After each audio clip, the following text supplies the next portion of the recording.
Estamos en cabina con el expresidente de la República, Ollanta Humala-Tasso. Él nos acompaña el día de hoy.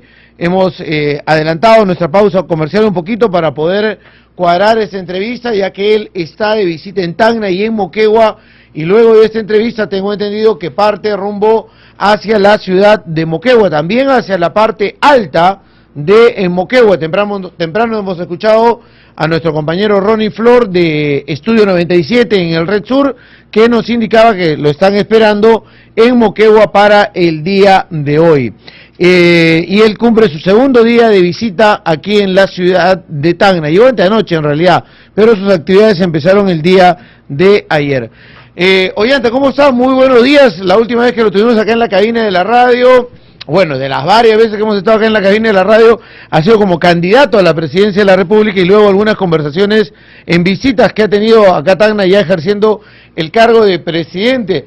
Pero hoy, con una serie de procesos, juicios, habiendo purgado carcelería junto a Nadine, y retomando actividades, ¿cómo está?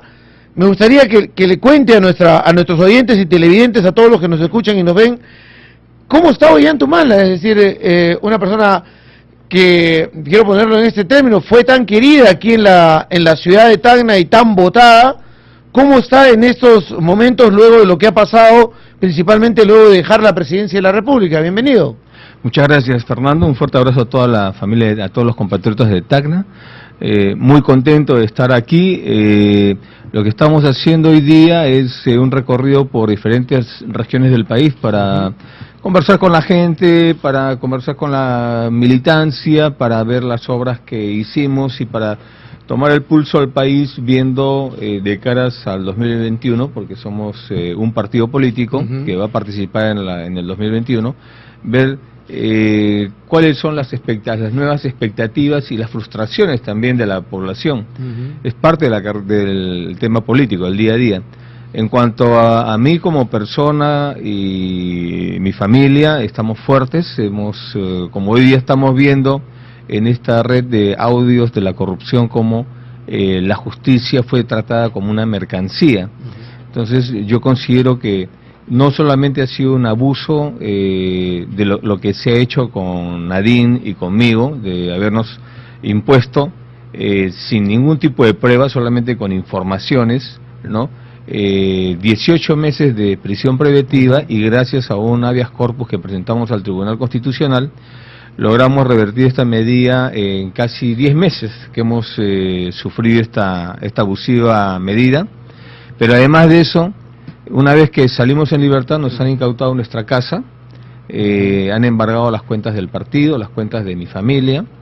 Entonces es una situación bastante dura la que estamos viviendo.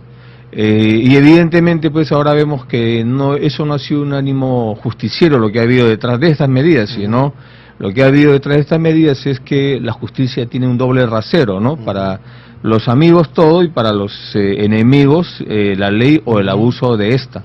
Eso es lo que hemos vivido nosotros. Pero Ollanta, ¿sabías dónde te metías? O sea, sabías que postulabas a la presidencia de la República, y sabías que en ese momento, o sea, hace un poco más de 5 años, y quizás digámosle 10, de que tuviste la primera postulación, ¿no es cierto?, y entró García. ¿Sabías a qué sistema te metías? ¿A qué estructura política y situación se venía desenvolviendo en nuestro país? Ya había habido lo del 2000, donde con tu hermano, con Antauro, salieron desde aquí, desde Locumba, y tú fuiste luego te sacaron de agregado en nuestro país, y sabías cómo estaba el sistema político en el país, y seguiste, insististe, y llegaste a la presidencia de la República. ¿No se cometieron errores para enfrentar ese sistema teniendo la presidencia de la República y no llegar luego a los 5 años y que te pasen factura luego de la presidencia? Bueno, primero teníamos una idea en qué nos estábamos metiendo, ¿no? Pero uno no conoce todo el problema si es que no entra a la presidencia. Y hoy día me imagino que el presidente actual debe estar conociendo cómo es por dentro el Estado. Pero además nosotros éramos un partido que en 6 años de formación llegamos a la presidencia bastante joven, y me siento orgulloso de nuestra gestión que hemos hecho de gobierno. yo considero que es abismalmente mejor, superior a lo que hizo García o lo que hizo Toledo o lo que hizo Fujimori. El otro tema es que no pertenecíamos a esa red, a esas redes políticas que existen hoy día y que, como estamos viendo, también están amarradas con algunos funcionarios del Ministerio Público, del Poder Judicial, y se forman este tipo de mafias. Eso no lo conocíamos nosotros. Cuando hemos querido combatir, nosotros quisimos hacer una reforma de la justicia, ¿no? Hemos querido hacer muchas obras para combatir todos estos actos de corrupción y todas estas mafias, pero lamentablemente 5 años no es suficiente, no teníamos nosotros una mayoría parlamentaria, para cada proyecto de ley teníamos que formar mayorías, y nos abocamos a lo que ofrecimos al pueblo peruano, ¿no? Una hoja de ruta en la cual cumplimos con la creación de un ministerio de los pobres, que es el Ministerio del Desarrollo y la Inclusión Social. Hace años que no se crea un nuevo ministerio acá. Una política social que en Tacna está vigente, como son Pensión 65, Cuna Más, Beca 18, Jaliwarma, SAMU y otros tantos programas que creamos, ¿no? Mantener una política económica estable, sólida y fuerte, como es la que le dejamos a la siguiente gestión, y que nos permitió invertir en Tacna abismalmente una cifra muy superior a lo que se invertía normalmente. En un quinquenio en Tacna, cuando llegamos al gobierno, el presupuesto quinquenal era de aproximadamente 1.200 millones de soles. Nosotros lo hemos superado a 3.500 millones de soles, dejando proyectos terminados, proyectos avanzando los proyectos que dejó la gestión saliente, como colegios emblemáticos, mejorando el sistema de la educación acá, con el COAR, por ejemplo, las mismas becas, la construcción de colegios en las zonas altoandinas, y también proyectos para que los continúe la siguiente gestión de gobierno, como la carretera Tacna-Colpa-La Paz.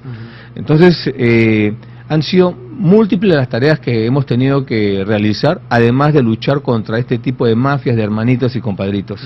Pero ¿y qué se hizo para tratar de acabar con estos grupos políticos, económicos, de poder?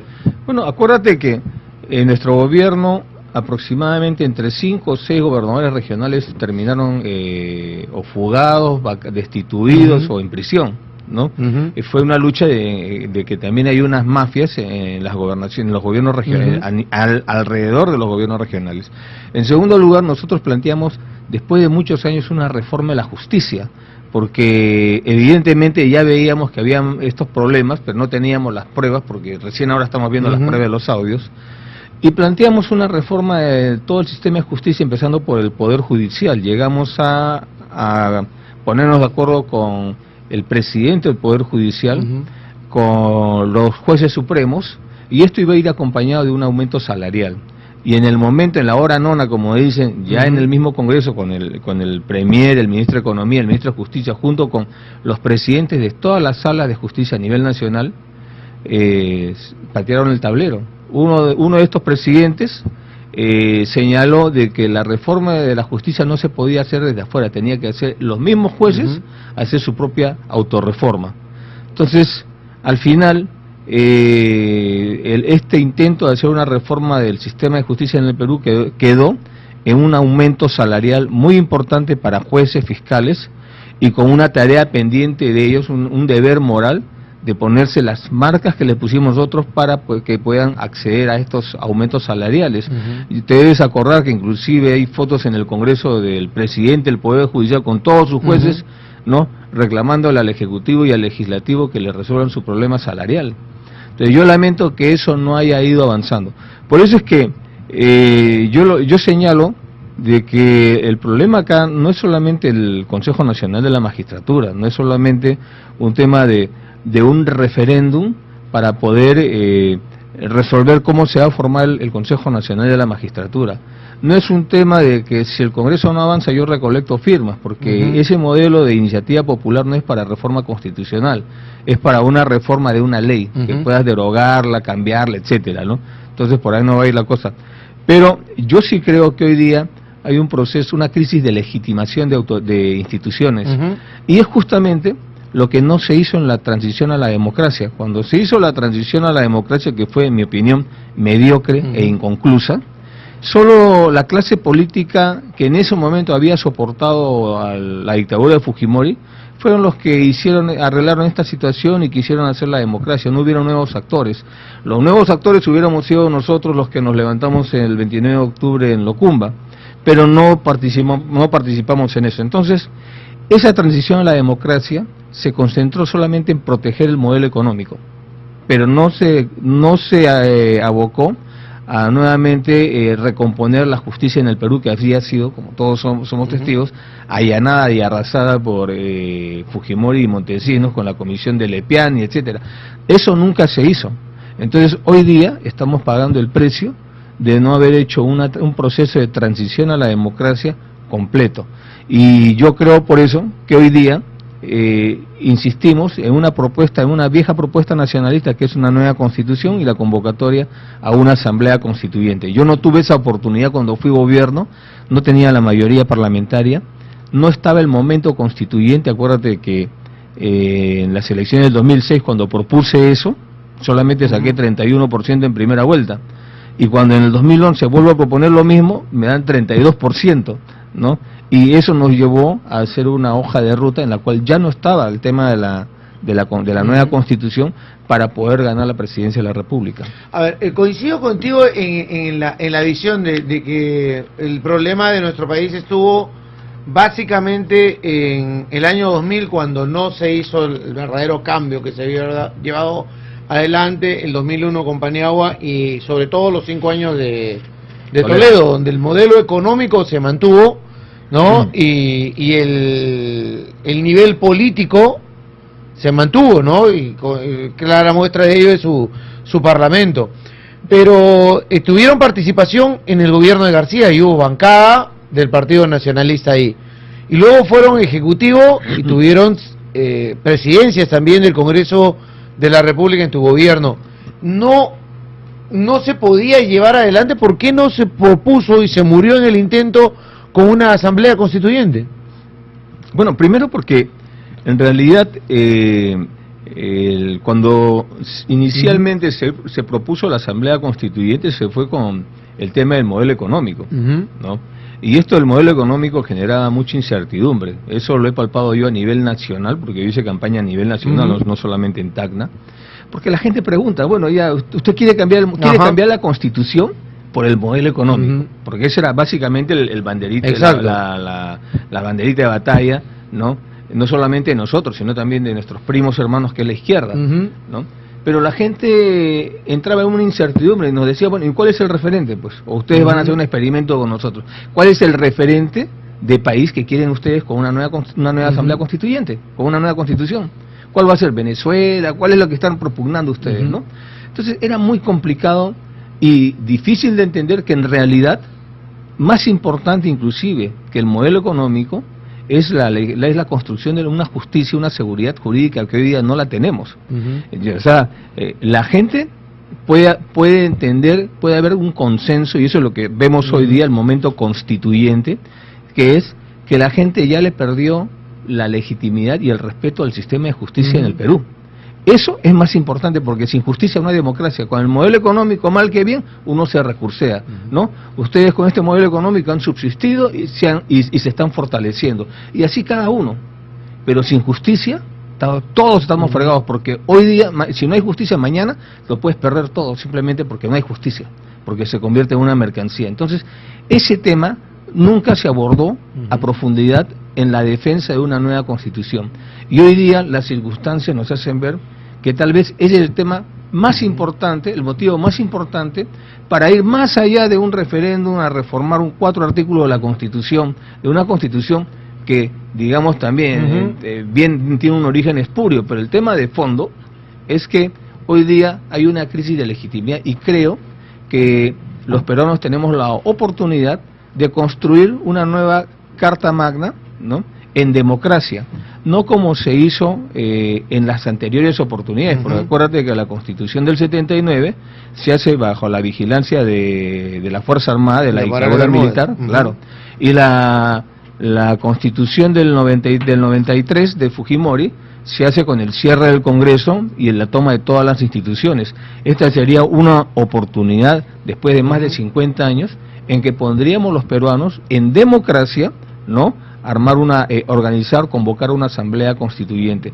Yo hubiera querido tener este momento, lamentablemente no lo tuve yo, como te digo, ¿no? Ahora, justamente, y un poco yo quiero enfocar la entrevista, porque nos están escribiendo varias radios del sur del país que nos están escuchando y nos están transmitiendo, básicamente hacia la mentalidad de la gente del sur del país, que fue la que te dio ese caudal electoral en primera vuelta, ¿no?, en las dos elecciones, y yo lo reconozco cerradamente por Ollanta Humala en esas elecciones. ¿Por qué? Porque era la que esperaba una constitución y un cambio del modelo económico.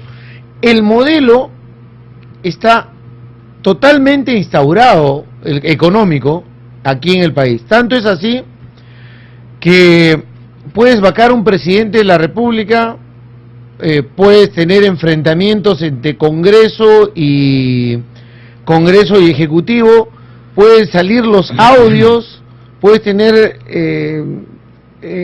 poderes como el judicial y el legislativo con 6-7% de aprobación, y el modelo sigue vigente, no se cae la bolsa de valores, todo sigue igual, porque ha venido como teniendo etapas y pisos que lo han consolidado.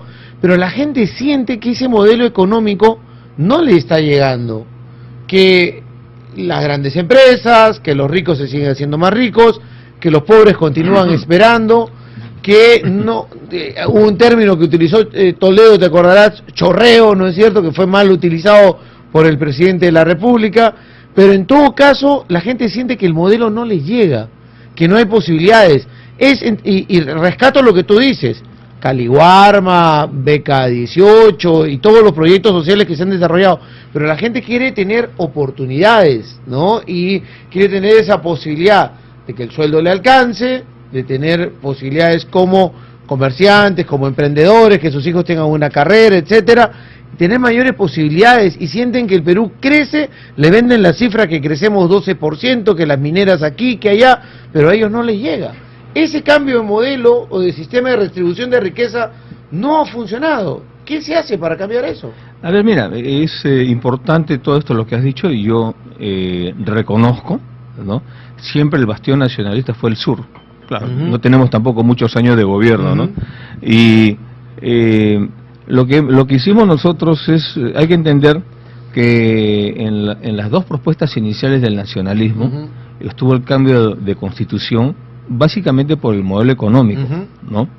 Y esto es porque el mismo sentimiento, ¿no? El tema de que los de abajo o pocos tienen mucho y muchos tienen poco, para resumir el tema, ¿no? Exacto.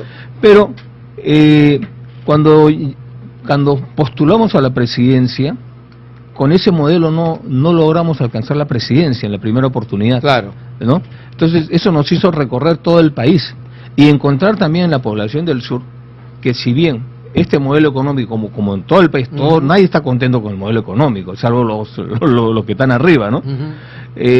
No era suficiente, la gente no nos apoyó como para tener una mayoría parlamentaria, ¿no? Entonces, en la primera campaña, nosotros nos pusimos, en la segunda vuelta, nos pusimos más duros todavía y quisimos, entre comillas, imponer una propuesta. Tómenlo, déjenlo, y no lo tomaron, ¿no? Y en la segunda vez que postulamos a la presidencia, cuando nuevamente recibimos esta expresión del pueblo, que nos dio 32% en primera vuelta, pero no nos dio 50% más uno como para decir, queremos esto, entendimos que lo que nos querían decir es, queremos que ustedes sean gobiernos, pero saca algunas cosas porque no nos convencen, ¿no? Entonces, eso fue la hoja de ruta y la cumplimos. Ya en la hoja de ruta no está la nueva constitución. Cuando quisimos, aún así, estando en gobierno, plantear esto, no hubo ni el apoyo en el Parlamento, ni siquiera en el Ejecutivo teníamos ese apoyo, no había una incertidumbre que solamente por el modelo económico no debía cambiarse la Constitución, podíamos afinarlo. ¿Qué hicimos nosotros frente a esta situación? Creamos el Ministerio de los Pobres, ¿no? Apuntamos para justamente, ¿no?, corregir lo más extremo del modelo económico, que es justamente la insensibilidad frente a los más necesitados. Entonces, como tú verás, es el gobierno que más sensibilidad ha tenido en lo social y hemos creado más de 30 programas sociales, ¿no? Desde los que has nombrado, que son los más conocidos, hasta, por ejemplo, el Plan Esperanza, que es un seguro oncológico para los pobres, gratuito, ¿no? Rutas solidarias, que son bicicletas en el ámbito rural, ¿no? Y tantos programas de esa, Jacubuña, que es la chaca productiva, eso no había. Los CITES, ¿no? Estos centros de innovación tecnológicos que logramos poner algo de 14 o 18 en las regiones para generar la diversificación productiva. Porque evidentemente un modelo primario exportador como es el que tenemos no nos va a llevar al desarrollo.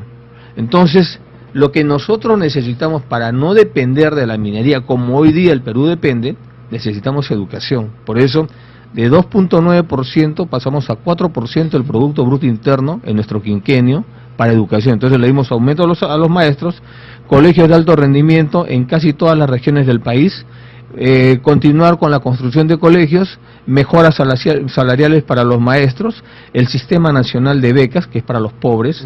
En nuestro quinquenio, Fernando, hemos dado 100.000 becas. Dábamos un promedio en los 4 años, en los primeros 4 años, porque el primer año fue el ensamblaje del sistema, y en los siguientes años 25.000 becas por año, ¿no? En todos los distritos del país hemos llegado con el Sistema Nacional de Becas. Hoy día este gobierno está dando 2.500 becas por año, o sea, la ha reducido un 90%. En nuestro gobierno solamente becas involucraban una inversión de más de 900 millones de soles. Hoy día están en aproximadamente 150 a 200 millones de soles. Entonces, eso es lo que vimos. Y en segundo lugar, hoy día, lo que estamos viendo después de décadas es que el ruido político, lo político, sí está afectando la economía, ¿no? Que es en una parte de la pregunta que me haces sobre el tema sí, está afectando. El crecimiento económico del país no es 13%, es el crecimiento del presupuesto. ¿Por qué? Porque evidentemente con el boom minero ha habido más impuestos y ha habido más recaudación, pero el crecimiento económico, la apuesta de la inversión privada, etcétera, que suma todo esto, ha sido en el mes de junio de 1.8%, 1.9%, cuando todos estimábamos por los altos precios de los minerales debía estar en 5 a 6%, y la proyección a fin de año ya es 4% con tendencia a la baja. Quiere decir que estamos perdiendo un quinquenio, una oportunidad brillante hoy día de poder tener un crecimiento económico de más de 5%, ¿no? Además de esto, el modelo económico que heredamos, que es el actual también, ¿no? Solo tenía una herramienta para reducir pobreza, que es el crecimiento económico, ¿no? Por eso es lo que tú dices, el famoso chorreo. Mientras ganen más, pagan más impuestos y hay más plata para distribuir. Y eso nunca se dio, ¿no? Porque parece que el bolsillo nunca se llenaba. Por eso es que nosotros, dentro de lo que señalamos, es que este modelo tiene que cambiarse. El problema acá es la distribución, ¿no? En nuestra gestión de gobierno, se cayeron, colapsaron los precios de los minerales. Sin embargo, logramos un crecimiento económico en promedio de 4.5%. Lideramos el crecimiento económico en Latinoamérica. Es más, un dato, en el año 2015, América Latina dejó de crecer y más bien retrocedió y aumentó la pobreza. Sin embargo, en el Perú, seguimos derrotando la pobreza y reduciendo pobreza. ¿Por qué? Porque reformamos este modelo económico y creamos un instrumento más para reducir pobreza, que es la política social, ¿no? Entonces, esas cosas son las que hemos hecho nosotros, y hoy día, ¿no?, insistimos en la vieja promesa, en el viejo compromiso, ¿no?, de que el Perú hoy día más que nunca necesita una nueva constitución. Por lo tanto, insistimos en que no es un tema de referéndum para modificar el tema del Consejo Nacional de la Magistratura y dejarle a este Congreso la reforma del Poder Judicial y del Ministerio Público, ¿no? Esto tiene que hacerse desde abajo y tiene que ser con una participación democrática de la población. Entonces, yo le he recomendado al presidente que no ceda a la presión del Congreso, ¿no?, y que tiene que tener un límite y de ahí no debe bajar. Y por último, si el Congreso quiere avasallarlo, es mejor que renuncie. Pero yo creo que el presidente tiene buenas intenciones, pero están utilizando un cañón para darle a una mosca. Pero permíteme regresar atrás. Claro. En los 5 años de gobierno, con la bancada del el nacionalismo, no se pudo llegar a acuerdos y a consensos para hacer cambios en el modelo, en la Constitución, en temas económicos. ¿Qué fue lo que sucedió ahí? Porque si vamos a esperar que un grupo político tenga mayoría en el Congreso de la República y que ofrezca un cambio en el modelo económico, van a pasar décadas a que esto se organice. No se puede llegar a consensos para mejorar ese sistema en el modelo económico, en los capítulos económicos, con otros tiendos políticos, con otros grupos políticos.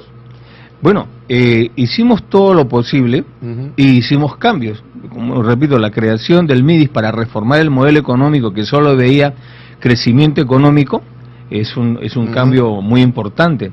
La ley de la consulta a las comunidades nativas y su aplicación, reglamentación, etcétera, para que las grandes corporaciones no arrasen con la selva y tengan la necesidad de sentarse en la mesa con las comunidades nativas, esa la hicimos, la promulgué en Condorcanqui, en Amazonas, ¿no? Son cambios muy importantes que hemos hecho al modelo económico.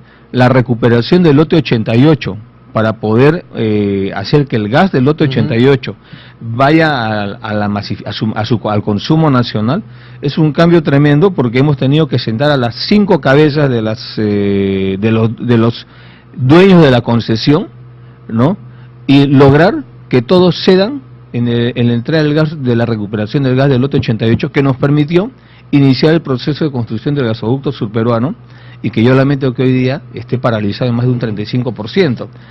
Lograr que las grandes empresas como Repsol tengan que modernizar su refinería en Lima, más de 700 millones de dólares, se logra también rompiendo esos corsés del modelo económico para lograr, con un consenso en el Congreso, iniciar la construcción prácticamente de una nueva refinería en Talara, viejo sueño de la población del norte. Cambiar la matriz energética del país, pasar de energía a diésel, a pasar a hidroenergía y a energía de gas, y traer energías alternativas como las plantas fotovoltaicas, que la primera que hemos construido ha sido acá en Tacna, en el Alto de la Alianza, y que produce aproximadamente 20 megas, que más o menos debe ser ahora el 40% de la demanda de Tacna. Son cambios que se hicieron, ¿no? Justamente aplicando consensos y muchas veces aplicando la fuerza, ¿no? ¿Y desde un principio no te sentiste amarrado por el modelo? Porque yo sentí, desde el primer momento que fuiste elegido, y camino a julio, antes de la juramentación, que la agenda era quién era ministro de Economía y quién presidía el BCR. Y esa era la agenda que le ponían los medios de comunicación con los analistas al presidente de la República. ¿Cómo va a garantizar de que no haya cambios? Y ese era lo que presionaba, más que cualquier otro tema. Ministro de Economía y BCR le decían a Humala, ¿quién va a ser? Y en cada vez que salía era la pregunta y le metían el micrófono, antes incluso de juramentar. ¿No sentías que el modelo te atrapaba, o el sistema, o los grandes empresarios ya empezaban a acercarte, a buscar esta, entre comillas, llamada estabilidad para ellos? A ver, a diferencia de los otros gobiernos, cuando llegaban inmediatamente estos grandes empresarios y esta red política, te atrapaban y te querían amansar, ¿no? En nuestro caso no ha sido así, por eso es que todavía nos persiguen, aún después de haber dejado la presidencia, hasta nos han metido presos, ¿no? Nosotros tuvimos problemas con el plan económico, el capítulo económico del plan de gobierno. Inicialmente tuvimos serios problemas, ¿no? Casi perdemos las elecciones por eso. Entonces, acuérdate que cuando llegamos a gobiernos, la bolsa se cayó, ¿no? Pero con nosotros, ¿no? Pusimos estabilidad al país, porque uno de los temas fundamentales para gobernar es la estabilidad. Las crisis que se producen de gabinetes es básicamente por falta de estabilidad del Ejecutivo y en su relación con el Legislativo. A nosotros no nos han impuesto las grandes corporaciones quién va a ser el ministro, quién va a ser el director del BCR. Lo que hemos buscado es una estabilidad que me permita a mí gobernar dentro de un marco del cual no me quería salir. ¿Por qué? ¿A qué marco me refiero? Al marco macroeconómico. Porque en economía, como tú lo sabes, ¿no? Hay un ingreso y hay un gasto, y debe haber un equilibrio en eso, ¿no? Hay modelos, como los países petroleros, donde el gasto se puede disparar porque la renta petrolera es permanente, ¿no? Pero el Perú es un país medianamente diversificado, ¿no? Donde la preponderancia es la minería, pero tenemos servicios, manufacturas, pesca, etcétera, ¿no? Entonces, acá el tema es cómo avanzas sin destruir las grandes industrias nacionales o las pequeñas y medianas empresas nacionales.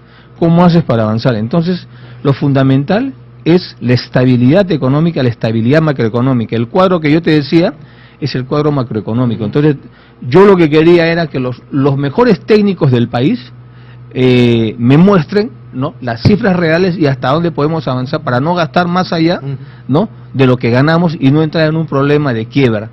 Y frente a eso, el primer choque que tenemos con la burocracia del Ministerio de Economía y Finanzas y con el Banco Central de Reserva es la construcción del presupuesto. Acuérdate que uno entra en julio del 2011, uno, ¿no?, entra en julio. El presupuesto ya va diseñado en julio, porque es un proceso que empieza en los primeros meses del año, y se presenta al legislativo aproximadamente en agosto, para que se discuta 3 meses hasta noviembre, que es lo que ahora están discutiendo, para que sea aprobado. ¿Qué cosa es el presupuesto general de la República? Es una propuesta política, ¿no? Porque es como tú piensas, es un planteamiento político, respaldado en dinero, que es el presupuesto. Bueno, el primer choque que tuvimos es que la inversión, que en la burocracia del Estado se le llama gasto, la inversión social, no pasaba del 24% o 22%. En el primer gobierno, aún con la amenaza de renuncia de la burocracia del BCR y del MEF, impusimos la propuesta nacionalista de llegar al 33-34% de inversión social. Entonces, es una forma de lograr vencer a estos sistemas que efectivamente quieren coparlo a uno, ¿no? Entonces, más allá de nombres, lo que yo no podía hacer era cometer irresponsabilidades, porque de las decisiones presidenciales muchas veces depende la familia peruana. Entonces logramos aumentar sustancialmente la inversión social, que nos permitió construir más de 30 programas sociales, llevar el Estado, para darte un dato, llevar el Estado a la punta del cerro, para darte un dato. Cuando llegamos a gobierno, solamente el 30% de la población en el ámbito rural tenía agua y desagüe. Nosotros lo hemos dejado en más de 60%, o sea, de 1/3 pasamos a 2/3. Yo te podría decir, ¿dónde diablos estuvo el Estado peruano en los casi 200 años de vida republicana, que no pudo poner agua y desagüe al 70%, al 2/3 de la población rural? Bueno, en mi gobierno, en 5 años hicimos lo que en casi 200 años de república hicieron por las comunidades rurales. Entonces, más allá del color del gato, lo importante es que case ratones, ¿no? Entonces, a mí me dieron un poder limitado. Yo no he tenido mayoría parlamentaria jamás. Es más, en el último año perdimos la mesa directiva del Congreso. Pero aún con todo lo que me dieron, hicimos más que los otros gobiernos. Y por último, he sido el único presidente que se ha quedado en el país, porque el resto o se fugan o se van. Ya, pero entonces, ¿qué faltó? Porque te golpearon por todos lados, desde la pareja presidencial, ¿no es cierto?, el caso Madre Mía, y cualquier tipo de denuncia empezó a salir sobre esos temas. ¿Por qué no hubo la capacidad de respuesta, no solamente en el ámbito legal, sino en el ámbito comunicacional político, hacia el país, de lo que estaba sucediendo y de lo que pasaba, porque tenías un gran respaldo en la sociedad al empezar tu gestión? ¿Qué falló? ¿Por qué no se llegó a decirle al peruano, esto es lo que se está haciendo? Porque se sacaban el bidón de gas a no sé cuántos soles, que ofreció esto, que ofreció lo otro, no cumple nada, etcétera, etcétera. Alan García salía, en mi gobierno se hizo esto, en mi gobierno lo otro, y ahora estamos mal, estamos así, estamos así. Y todo eso replicaba, todo eso afectaba. ¿Por qué no?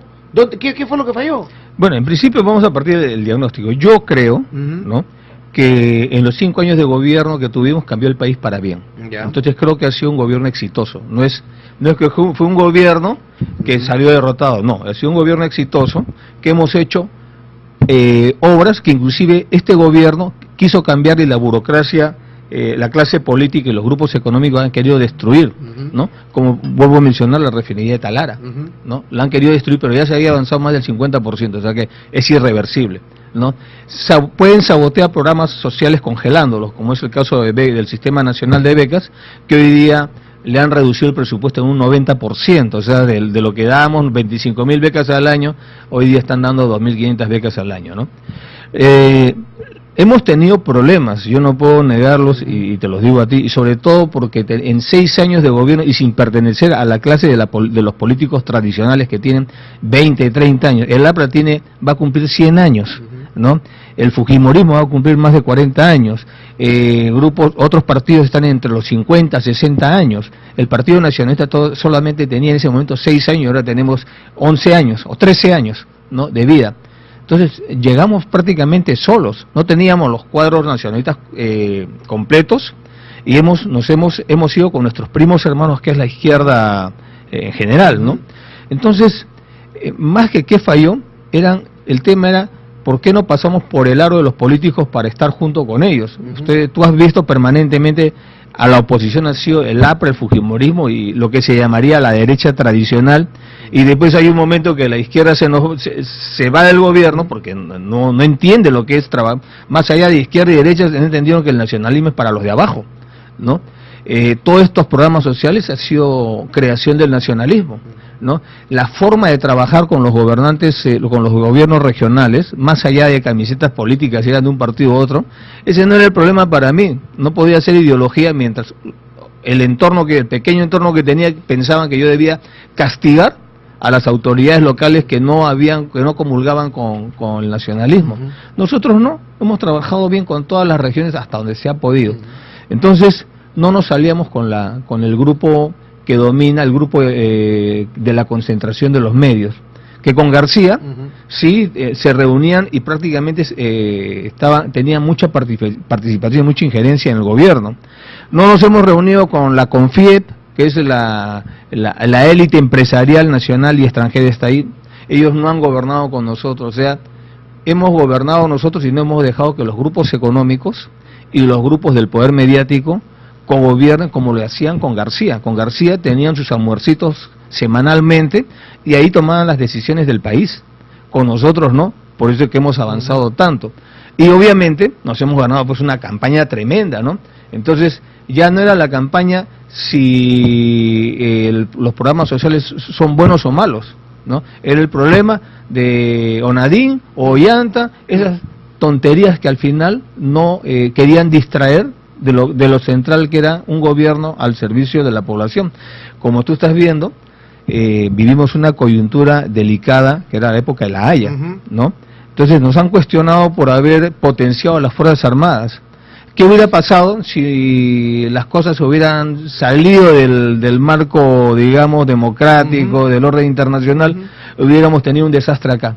¿Qué me hubieran cuestionado? ¿Por qué no modernizar las Fuerzas Armadas, no? Nos han llevado hasta el Congreso y ya todo eso se ha ido archivando como usted tiene que ir archivando las cosas. Pero lo último es lo del satélite, ¿no? Sí, lo del satélite también, que era necesario, que fue una compra de gobierno a gobierno. ¿Por qué? Porque los representantes de armas estaban acostumbrados, dentro del modelo económico tradicional, que con nosotros no ha sido así, ¿no? Estaban acostumbrados a negociar directamente, ¿no? Como una anécdota,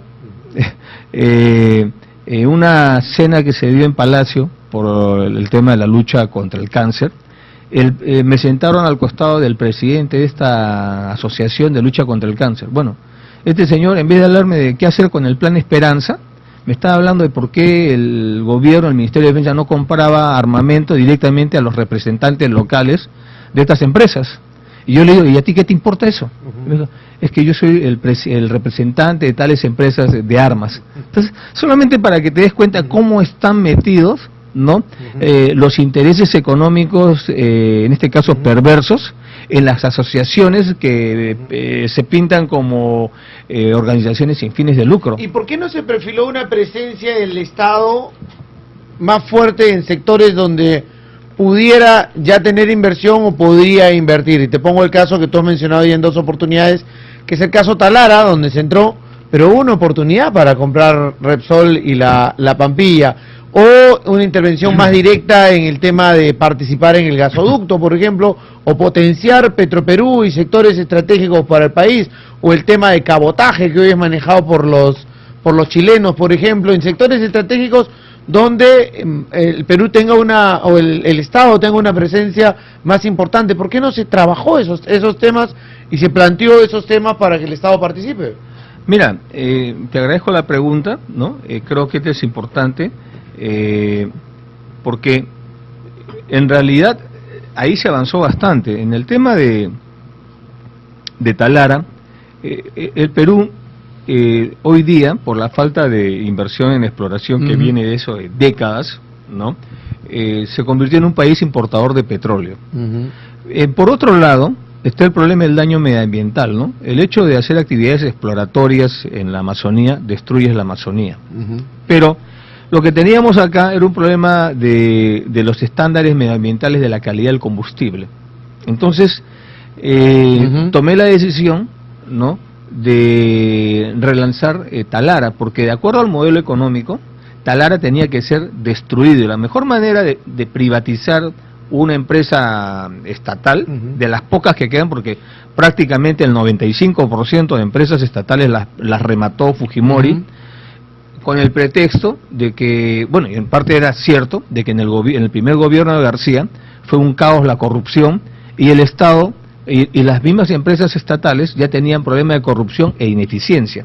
Entonces, son muy pocas las empresas estatales que se quedan en el Perú. Y en el caso de Talara y la actividad del refino, de la refinería, fue una decisión que tiene también, que fue cuestionada por los grupos empresariales, por el modelo económico, porque dentro del modelo económico del Perú, el Estado peruano no debe ser empresario, debe estar reducido a su mínima expresión y participación en el mercado como un ente regulador. Entonces, quisimos ver la posibilidad de lo que era una inversión, una compra de la Pampilla. Y para eso pedimos ver el libro blanco, sus estados financieros, para ver de qué se trataba, porque la Pampilla antes era peruana y lo remató Fujimori. Claro. Pero estábamos hablando de miles de millones de dólares para comprar una empresa, y que Petroperú, después de la época de Velasco, no tuvo mayor función en temas de exploración y en todo lo que se llama el encadenamiento vertical o el upstream, ¿no?, que es desde el pozo hasta la refinería y la distribución en grifos, ¿no? Entonces teníamos un Petroperú que durante más de 30 años se acostumbró a trabajar en escritorio, ¿no? Básicamente contratos, análisis, etcétera. Entonces no tenían la experiencia de trabajar en el terreno. Entonces hay que actuar prudentemente, y decidimos empezar con Talara. Solamente invertir en Talara, su modernización, que son más de 3.000 millones de dólares, involucró que la Pampilla, Repsol, tenga que invertir en la Pampilla 700 millones de dólares. Entonces sí se logra avanzar en eso. En el tema del gasoducto, es un tema importante. ¿Por qué? Porque una de las demandas del sur era de que en el sur el gas cuesta más que en Lima. ¿Por qué? Porque el gas del Cusco se va a Lima y de Lima regresa al sur. Entonces es una aberración al sentido común. Lo que hicimos nosotros, lo que encontramos nosotros ya era un proyecto Kuntur, que era una entrega a dedo de Alan García a Odebrecht, al consorcio Odebrecht, Braskem y Petrobras. ¿Para qué? Para sacar el gas del lote 88 y de Pagoreni para la exportación, no para el consumo local. Entonces, cuando llegamos al gobierno, encontramos nosotros que este proyecto era una iniciativa privada de la cual el Estado no tenía por qué poner plata. Pero cuando llegamos al gobierno, este consorcio mira al Estado y le pide 1.300 millones de dólares como capital inicial, porque el proyecto vale más de 5.000 millones el Kuntur. Y solamente era construcción de un ducto de gas para sacarlo por Lima. Entonces, ese proyecto para nosotros nos pareció un proyecto que nacía mal. Aparte teníamos las sospechas de corrupción porque no pasaron por un concurso, ¿no? Y en tercer lugar, no cumplía la finalidad, la promesa al sur de masificar el gas. Por eso nos vimos en la necesidad de crear un nuevo proyecto, el proyecto de gasoducto surperuano, que involucra ductos de gas natural para todas las regiones de la macrosur. Entonces, de esa manera, nos olvidamos de la exportación y lo que yo dije en la campaña nacionalista: el gas es para los peruanos y lo que exceda, ¿no?, con valor agregado lo exportamos. Y eso fue lo que mantuve. Entonces, ese fue el proyecto de gasoducto surperuano que tuvimos que construir nosotros, rompiendo el modelo perverso en el cual el presidente le entregaba a dedo a sus amiguitos los grandes proyectos de la nación. Además de eso, para avanzar en el abaratamiento del gas, creamos el FISE, el Fondo de Inclusión Social Energético, que es un subsidio de 16 soles por cada balón de gas, y que al final de mi gobierno tuvimos más de 1 millón de beneficiarios. Ese programa debiera continuar porque es para la gente más pobre. Justamente hicimos un subsidio cruzado, no al producto, sino al pobre, ¿no? Porque acá en el Perú, por ejemplo, a la gasolina le ponen el selectivo al consumo, que son una serie de impuestos. Eso lo paga el pobre como lo paga el rico. En otros países te subsidian la gasolina. Entonces están ayudando al rico y están ayudando al pobre, ¿no?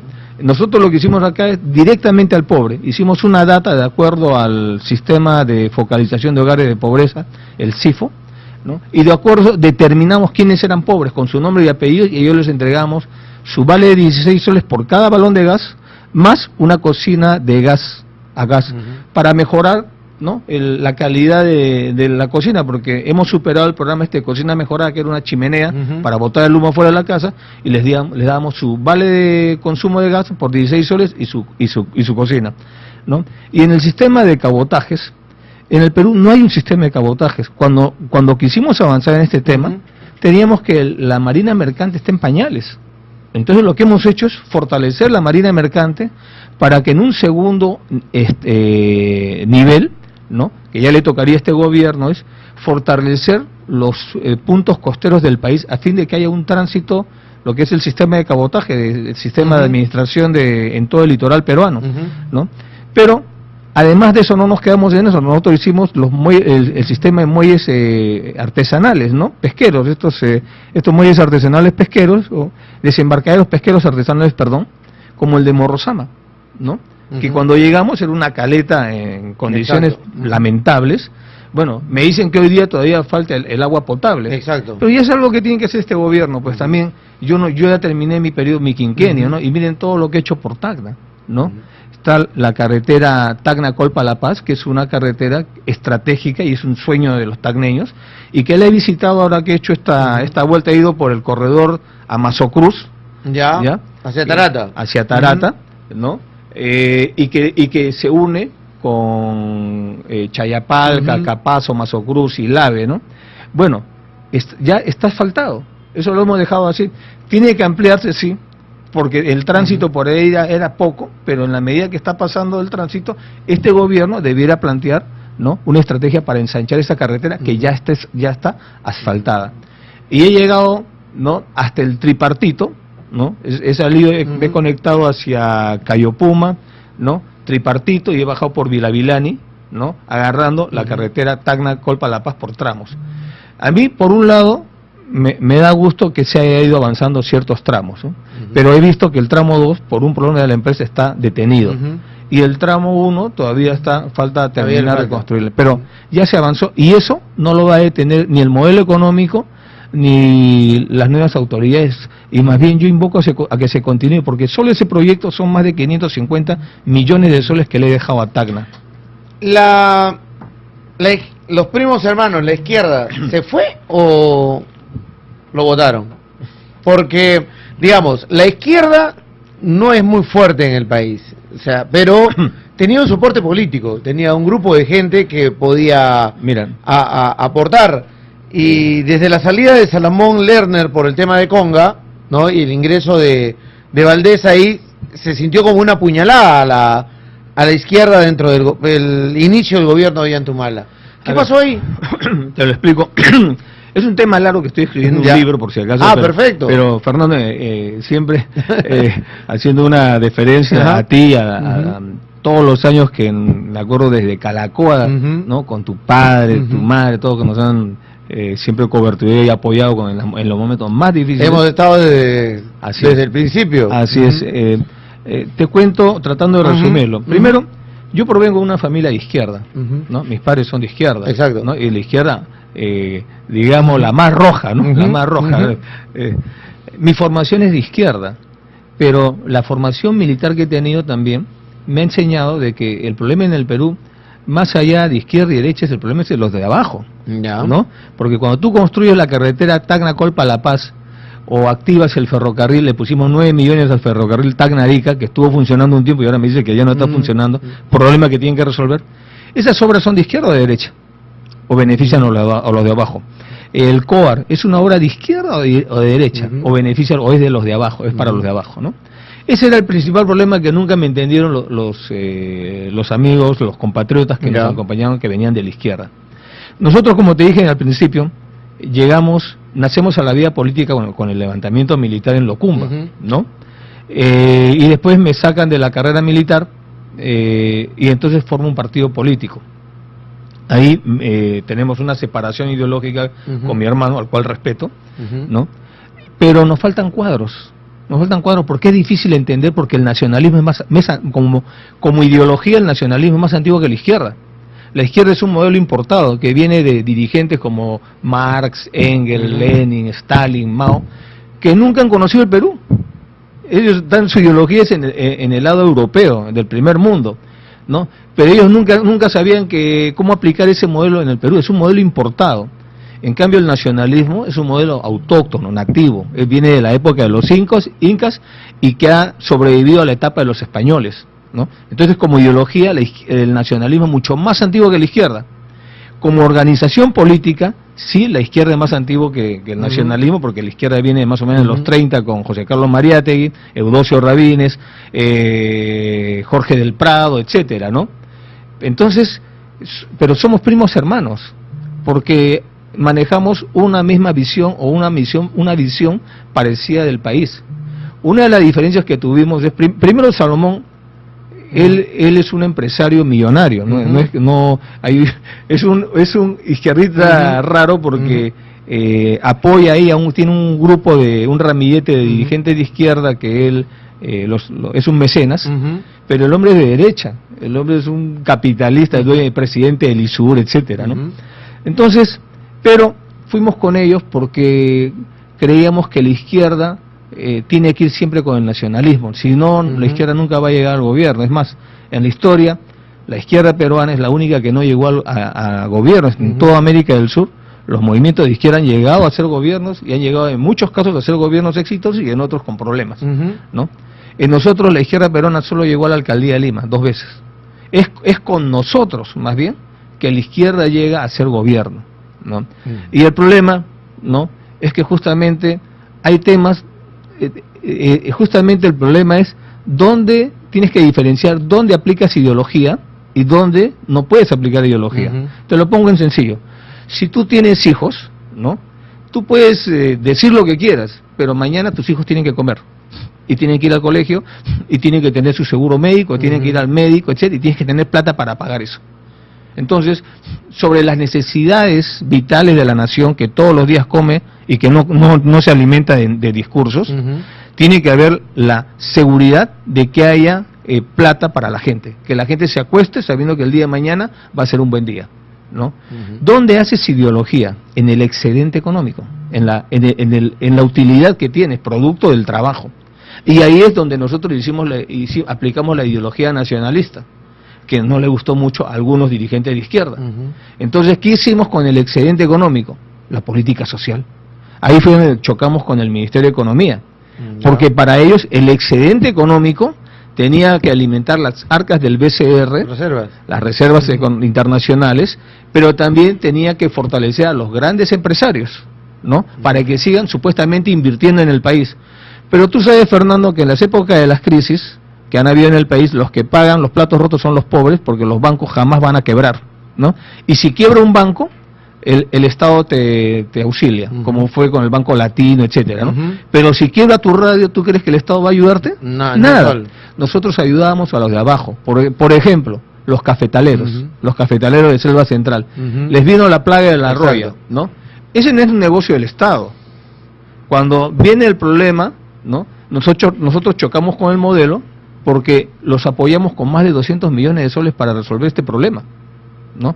Pero dentro del modelo económico impuesto, ¿no?, y del cual hemos luchado permanentemente, ¿no?, nosotros invertimos ahí. En la lógica del modelo, eso está mal, pero no en la lógica del presidente. Entonces, con la izquierda, ha sido un primer intento de ir juntos y me parece que ha sido positivo. Yo estoy muy agradecido a todos los ministros que son supuestamente de izquierda, porque no necesariamente son de izquierda, ¿no?, que apoyaron. Pero lamentablemente no entender bien la realidad del país y del gobierno hizo que ellos no duraran. Yo no los voté. Me está diciendo que se fueron. Pero obviamente se fueron porque uno de los temas de crisis donde se vio este tema fue en Conga, que tú lo has tocado. En Conga se ven dos líneas de gobierno distintas, paralelas, en paralelo, y eso no puedo permitir como gobierno. El presidente es el que dirige la política del Estado, dirige la política general, no puede haber dos líneas de gobierno. Entonces, en el tema de Conga, ¿no?, que yo lamento mucho cómo acabó esto, yo creo que ahí hay mucho por aprender de este tema. Yo tuve que decirle al Premier, oye, ¿sabes qué? Tú estás señalando todos estos puntos, ahora asume esto también, anda para allá. Porque si no iba a ir para allá, iba a simplemente ir un director del ministerio o el ministro y lo quemaban ahí. Pero entonces tiene que ser consecuente, ¿no?, el grupo de ministros, ¿no?, que desarrollaron esta política, ¿no?, para ir al terreno a buscar la solución. Entonces es ahí donde se produce prácticamente la crisis con el primer gabinete de Lerner, que tiene que salir, y entra el segundo gabinete con Valdés Dancuarro. Valdés es un empresario sentado acá en Tacna. Muchos no entendieron por qué fue designado. Dicen que fue tu profesor en la escuela militar, que de ahí viene o instructor, de ahí viene la amistad o el conocimiento, pero yo en mi opinión fue un premier opaco, un premier que no destacó, un premier que no colaboró tampoco en el accionar político de tu gestión, a diferencia, por ejemplo, Cateriano fue el último, ¿no? De Cateriano, que ya mostró un speech político diferente, ¿no?, en la gestión. ¿Tú cómo evalúas la gestión de Valdés? Te lo pregunto porque acá, si bien, y voy a ser sincero en este tema, la gente no lo aprecia mucho, Valdés, ¿no?, porque es vinculado a sectores más empresariales, de derecha, pero igual me gustaría conocer qué es lo que opinas de ese periodo o ese paso que tuvo como premier en el gobierno. Bueno, mira, es interesante lo que dices. ¿Qué cosa es lo que creo, con la experiencia de haber sido presidente, debe buscar un gobernante en un gabinete, ¿no? Estabilidad. Porque si no tienes estabilidad en el gabinete, ¿no?, entonces no puedes ejecutar las políticas. El presidente tiene que liderar el gabinete y tiene que liderar el Estado, no puede administrarlo. Administrar es una cosa, liderar es otra cosa, ¿no? Entonces lo que uno tiene que ver es qué tareas van a hacer cada ministro. Cuando el premier me proponía ministros, yo entrevistaba al ministro y yo le decía, yo quiero esto, mira, esto es lo que yo quiero, ¿tú puedes hacerlo o no? No estaba preocupándome de su pasado interno, familiar, qué sé yo, ¿no? Amistades, eso. En ese sentido, te tengo que aclarar, Óscar Valdés nunca ha sido mi profesor. Yo no lo conocí en la escuela. No, nunca. Por lo menos de mi promoción, no sé si habrá enseñado otro, y nunca, no sé si habrá enseñado otras promociones. Supongo que ha trabajado en la escuela militar, creo que como militar, ha sido un militar bastante destacado, ¿no? Nunca he trabajado con él. Nunca he trabajado con él, ¿no? Y muy pocas veces lo he visto en el ejército, en la vida militar. Pero lo convoco porque buscando ministros viene el problema que tú señalabas al principio, ¿no? Cuando llegas a gobierno te quieren meter al MEF, al BCR, a los ministerios. Todo. Es más, ya antes de ser gobierno, como presidente electo, ya tengo el primer intento, ¿no?, de tratar de imponerme un gabinete, que lo rechacé, ¿no? Entonces, ¿de la izquierda?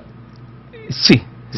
Entonces, yo no puedo aceptar, siendo el presidente electo, que vengan por abajo, acomodándose y agarrándose, repartiéndose los puestos, ¿no? Eso no lo puedo aceptar, me parece que no es correcto, y eso se lo rechacé a Salomón, ¿no? Que ya había hecho él su organización. Estás loco, le digo. Eso no va a pasar si yo no autorizo, ¿no? Entonces, ¿qué pasa? Con el tema de la crisis de Conga, la crisis del gabinete Lerner, se pierde la estabilidad en el gabinete, y necesito recuperar estabilidad. ¿Cuál era el problema en ese momento? ¿Por qué se generaba la inestabilidad? Porque se suponía que a raíz de estos problemas había una pérdida de autoridad del gobierno.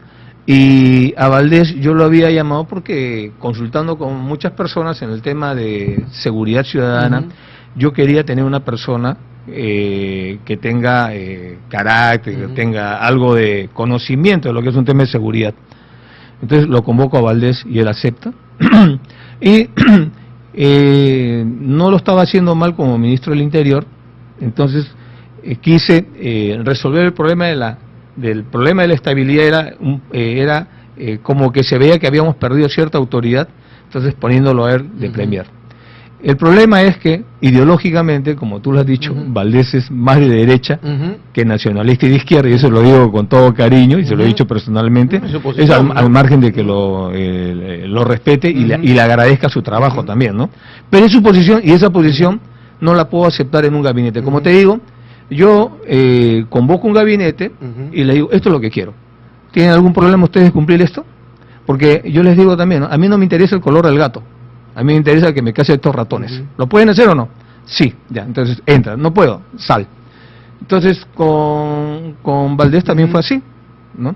Pero cuando veo que hay un problema ya más donde el tema ideológico está notándose, y también hubo una crisis de autoridad con él, entonces otra vez llegamos al momento de la inestabilidad del gabinete, ¿no? Por lo cual también tuve que separarlo a Oscar, ¿no? Pero te reitero, en principio estoy agradecido con todos los ministros que han trabajado y que creo que ninguno se ha estado metido en cosas raras. Sí, los últimos, los que han emitido pronunciamientos son de primer nivel, ¿no? Es decir, los últimos que elegiste, los que han emitido pronunciamiento cuando estabas en Diroes, ellos, si uno ve la lista, o sea, ve cuadros de primer nivel, más allá de ideologías y de posiciones, hay un nivel y un estándar político y también técnico que se ha tenido en algunos ministerios. Sí, ¿por qué? Porque también es el otro tema del premier.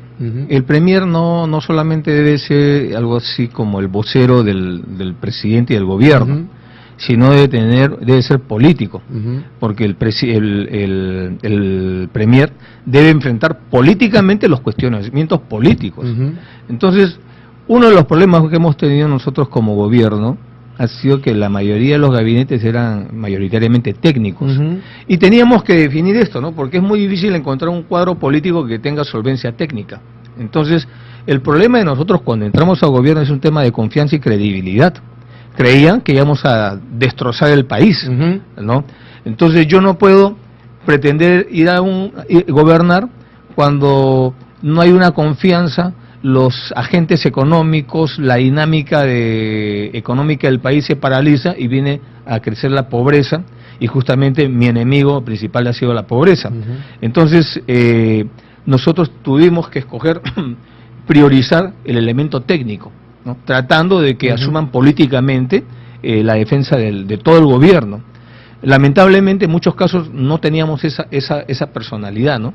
Entonces al final, ¿no? En el último gabinete hemos tenido ya un premier más político, pero también técnico, ¿no? Por eso es que él le da estabilidad en los últimos años al gabinete, porque si no hubiera tenido que cambiarlo también.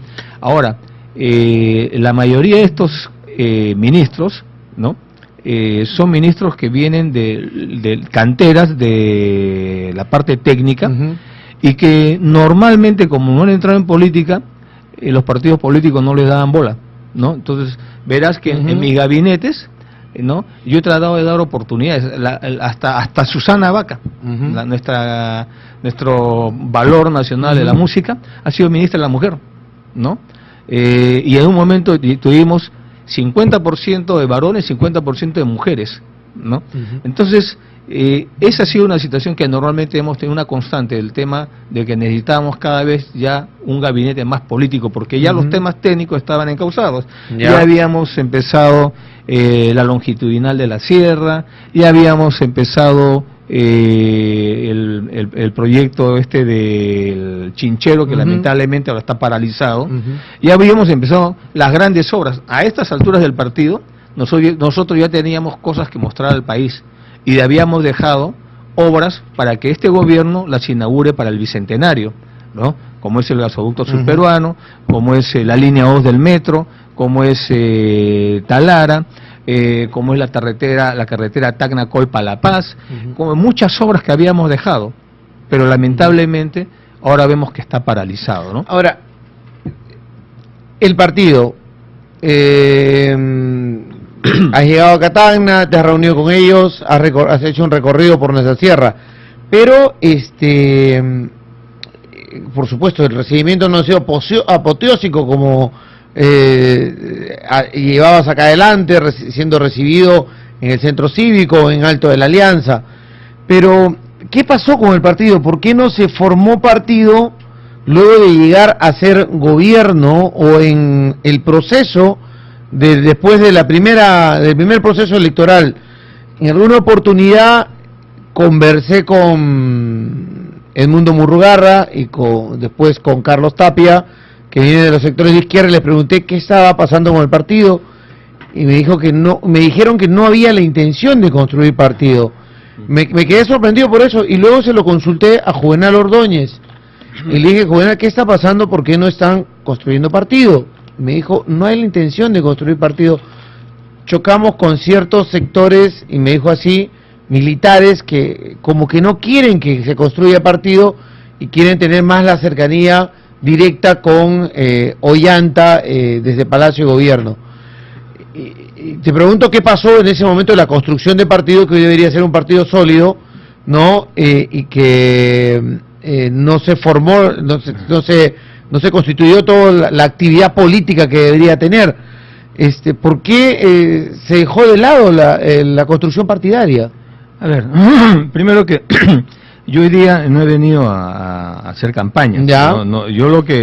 Hoy día estamos en la etapa de las campañas municipales y regionales. Usted no participa. Nada que ver, yo solamente he venido a, como te dije, entre otras cosas, conversar con los dirigentes, ver cómo está la situación en Tacna, recorrer las obras, ver cómo están el avance de las obras, y ahí, por ejemplo, en algunas están bien, pero veo que en Cayopuma no está el tambo no está funcionando, no está funcionando, ¿no? He estado en Ancomarca y ahí está el tambero que trabaja de lunes a viernes, pero en mi gobierno se dispuso y trabajaban hasta sábado y domingo y hacíamos doble turno. ¿Se han recortado? Están así, ¿no? Entonces yo he conversado con él, me dice que al día viernes se va y regresa el domingo en la noche. Pero bueno, eso no es su culpa. Y son pues trabajos muy temporales, lo tienen prácticamente renovando su trabajo mensualmente, ¿no? Entonces eso no está bien, pues, ese tipo de trabajo, de esa forma, ¿no? Entonces, no he venido a hacer campaña, es más, no hemos convocado nada. Sería pues meternos en una fiesta ajena ahorita, porque hoy día es la campaña municipal y regional. Entonces no estamos haciendo campaña. Lo que estoy haciendo es visitar, ir a los medios más importantes de la región, ¿no? Y explicar un poco las cosas, tratar de explicar las cosas, lo que se ha hecho, lo que no se ha podido hacer, por qué no se ha podido hacer, qué cosas es lo que hay que hacer, explicar un poco del contexto nacional o internacional, como quieran. Yo la música que me toque, eso bailo, ¿no? Pero ¿qué pasa con el partido? Entonces, esa es una parte. La otra parte es el problema que hemos tenido desde que nos organizamos como partido, es que hay que comprender que en el Perú la crisis institucional no solamente es el Ministerio Público, Poder Judicial, CNM, estas son también las instituciones democráticas como los partidos, ¿no? Entonces, lo más fácil para construir un partido es inscribirlo. Lo más difícil es conseguir los cuadros. Cuando nosotros hemos tenido escasez de cuadros, hemos recurrido a viejos cuadros de izquierda que estaban sueltos, ¿no? El señor Tapia estaba suelto, no tenía partido. Javier Díez Canseco se quejaba de que ningún partido lo dejaba entrar al Congreso. Bueno, nosotros lo llevamos al Congreso, ¿no? Y venían pues de una izquierda ya bastante desgastada y desarticulada, y dividida, empequeñecida, o sea, no tenían ninguna opción electoral. Es con nosotros, que nosotros les abrimos las puertas. Es más, si tú recuerdas, a la campaña nacional Vamos como Gana Perú, ese término lo creo yo, es la gran alianza nacionalista del Perú, para permitir, ¿no?, que algunos dirigentes de izquierda o algunos políticos de izquierda que son rescatables pudieran entrar sin necesidad de afiliarse al partido, tratando de respetarlos a ellos en esa libertad ideológica, ¿no? Entonces, cuando llegamos a gobierno, prácticamente toda la gente tuvo que ir a trabajar, porque teníamos un problema, tuvimos que tomar una decisión, es o gobernábamos o hacíamos partido, no se podía hacer las dos cosas porque no teníamos los cuadros suficientes. ¿Ya? Y decidimos gobernar, porque teníamos una responsabilidad. La finalidad de un partido político es llegar al poder, por la vía democrática, ¿no? Y cumplimos la finalidad a los 6 años. Entonces yo no voy a decirle al pueblo, oye, ¿sabe qué? Primero voy a hacer partido y después gobierno, ¿no? Gobernar un país, y en las condiciones que estábamos, solos, sin alianzas con el afrofujimorismo, sin tener redes en los ministerios públicos, Poder Judicial, Tribunal Constitucional, como estos sí las tienen, sin tener nada de redes en los medios de comunicación, sobre todo en los fuertes de Lima, donde está la concentración de aproximadamente el 80% de los medios. Entonces tuvimos que concentrarnos en gobernar el país. Es por eso que probablemente pues hemos descuidado avanzar en la organización interna política del partido, y por eso también estoy viajando para tratar de hacer un esfuerzo para tratar de consolidar, ¿no?, la organización interna del partido, porque el partido se tiene que presentar el 2021. Entonces acá hacemos un balance. Tienes 3.500 millones de soles que hemos invertido en Tacna. Hemos pensado desde su ferrocarril Tacna-Arica, que esa es una cosa que yo siento, más allá de si es rentable o no, es un tema de dignidad, ¿no? La primera planta de paneles solares en Tacna, la carretera Tacna-Colpa La Paz, que es lo que querían los tacneños, ¿no? La regulación y formalización de pozos, el colegio de alto rendimiento en Tacna, la inauguración con el presidente de la República, la victoria en La Haya, todas las cosas que hemos hecho. Quise hacer inclusive una ciudad para los reservistas en la línea de frontera como Frontera Viva, que ahí se entrampó en la gobernación. Pero era necesario frente al partido. Pero era necesario, no podía que una estructura partidaria fuera conformando, porque, a ver, cuando se dice Ollanta Humala y su esposa van con 18 meses de prisión preventiva, y vemos hacia el lado su estructura política, no hay una sola reacción por parte de su partido político, y eso puede haber sido una consecuencia de no haber formado partido, porque ¿qué opinábamos? Humala se presentaba a todas las audiencias, su esposa igual, era de los que no salía del país, que estaba permanentemente entre las notificaciones, cada una de ellas, y cuando salía declaraba, no se iba a correr maratones, ni a pasear por París, etcétera, etcétera. Era, digámoslo, el más cumplidito de todos en el plano judicial. Y plin le dan la sentencia porque dicen que se puede fugar, ¿no? Porque sus hijas habían salido del país. Y le sacan todo esto. Entonces uno dice, oye, eso no es justo. Y eso que no es justo tendría que haberse replicado de repente con pronunciamientos, con acciones, con respaldos, pero lo que yo vi fue respaldo de sus ministros, pero no de un partido político, que debió haber tenido. Bueno, son justamente las carencias, ¿no? Es como que yo dijera, qué sé yo, ¿no? En 6 años ha debido construir un partido. Es muy difícil construir un partido en 6 años, y más si gobiernas, y priorizamos el gobierno. Entonces, nosotros reconocemos, somos un partido pequeño todavía, y no solo eso, mira, a nosotros nos han desnudado financieramente.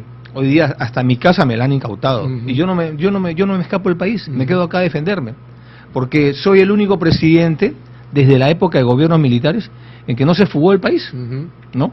Entonces unos se fugaron, otros se escaparon, como quieras llamarlo, ¿no? Pero en esas condiciones a nosotros nos aplican una prisión preventiva, ¿no? Obviamente abusiva. Y el problema nuestro era que efectivamente no tuvimos tiempo de construir un partido no se construye de la noche a la mañana, por eso recurrimos también a la izquierda, ¿no? Carlos Tapia, ¿no?, También en un momento se decía que era nacionalista porque querían hacer política, pero Carlos Tapia tenía 40 años, o sea, el recorrido políticamente, pero yo entendía eso y teníamos que sumar por la unidad del nacionalismo y de la izquierda. Entonces, cuando las papas queman, digamos, ya no los hemos visto a ellos, más bien se han ido en contra de nosotros, ¿no? Algo que no me parece correcto, ¿no? Y de acá de Tacna ha ido gente a las vigilias que hemos hecho en el Poder Judicial. Lo que pasa es que nosotros no tenemos las redes que tiene Alan García, Keiko Fujimori, que están mucho más complicados en problemas y sin embargo, no sé si es por temor o por qué, no les ponen ni siquiera impedimento de salida del país, ¿no? A nosotros nos han desnudado, no tenemos local propio, tenemos un local alquilado, nos han congelado nuestras cuentas partidarias, ¿no? Sin embargo, nadie pregunta al APRA cómo compró la Casa del Pueblo, nadie pregunta por qué el narcotraficante Carlos Lambert le regaló a Aya de la Torre la residencia que tiene Vitarte, de la famosa Villa Mercedes, donde todos los años le hacen su romería ahí en la casa de un narcotraficante. Nadie pregunta eso, ¿no? ¿Por qué? Porque obviamente el APRA tiene pues más de 80 años de vida partidaria, tienen más de 50 años en el poder, sea en el legislativo o en el ejecutivo, ¿no? Entonces, ellos lo han tomado como una venganza, según por ejemplo García cree que porque salió el tema de narcoindultos, tanto Nadine como yo somos los culpables de prácticamente su retiro en la política, ¿no? Y están utilizando todas las formas que pueden para vengarse. Los poderes económicos, que no les dimos lo que ellos querían, también se están vengando, ¿no? Acuérdate solamente que la CONFIEP apoyó financieramente la campaña de Keiko Fujimori. Entonces nos hemos enfrentado a todos ellos, por eso cuando dicen que Ollanta se pasó a la derecha o qué sé yo, me hace acordar lo que me decía Pepe Mujica, presidente de Uruguay y senador, donde me decía, mira Ollanta, no te preocupes, a mí que he sido guerrillero, ahora que estoy de gobierno, me dicen que me he pasado a la derecha, porque estoy regalando el Uruguay a las transnacionales. Yo le digo, oye, ¿y ese celular que tienes, cómo lo has comprado? ¿De dónde cómo crees que compramos los celulares, no?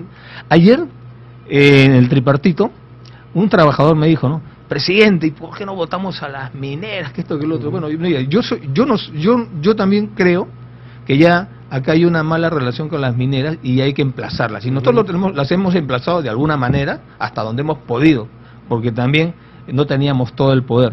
Pero yo le decía, el lente que estás usando no lo hacen en el Perú, lo traen de China, ¿no? Sí, me dice. ¿Tu reloj de dónde viene? Ese viene de Suiza. ¿Ya? ¿Y tu celular? De China. Pero no vas a encontrar nada peruano, ¿por qué? Porque acá no sabemos hacer eso.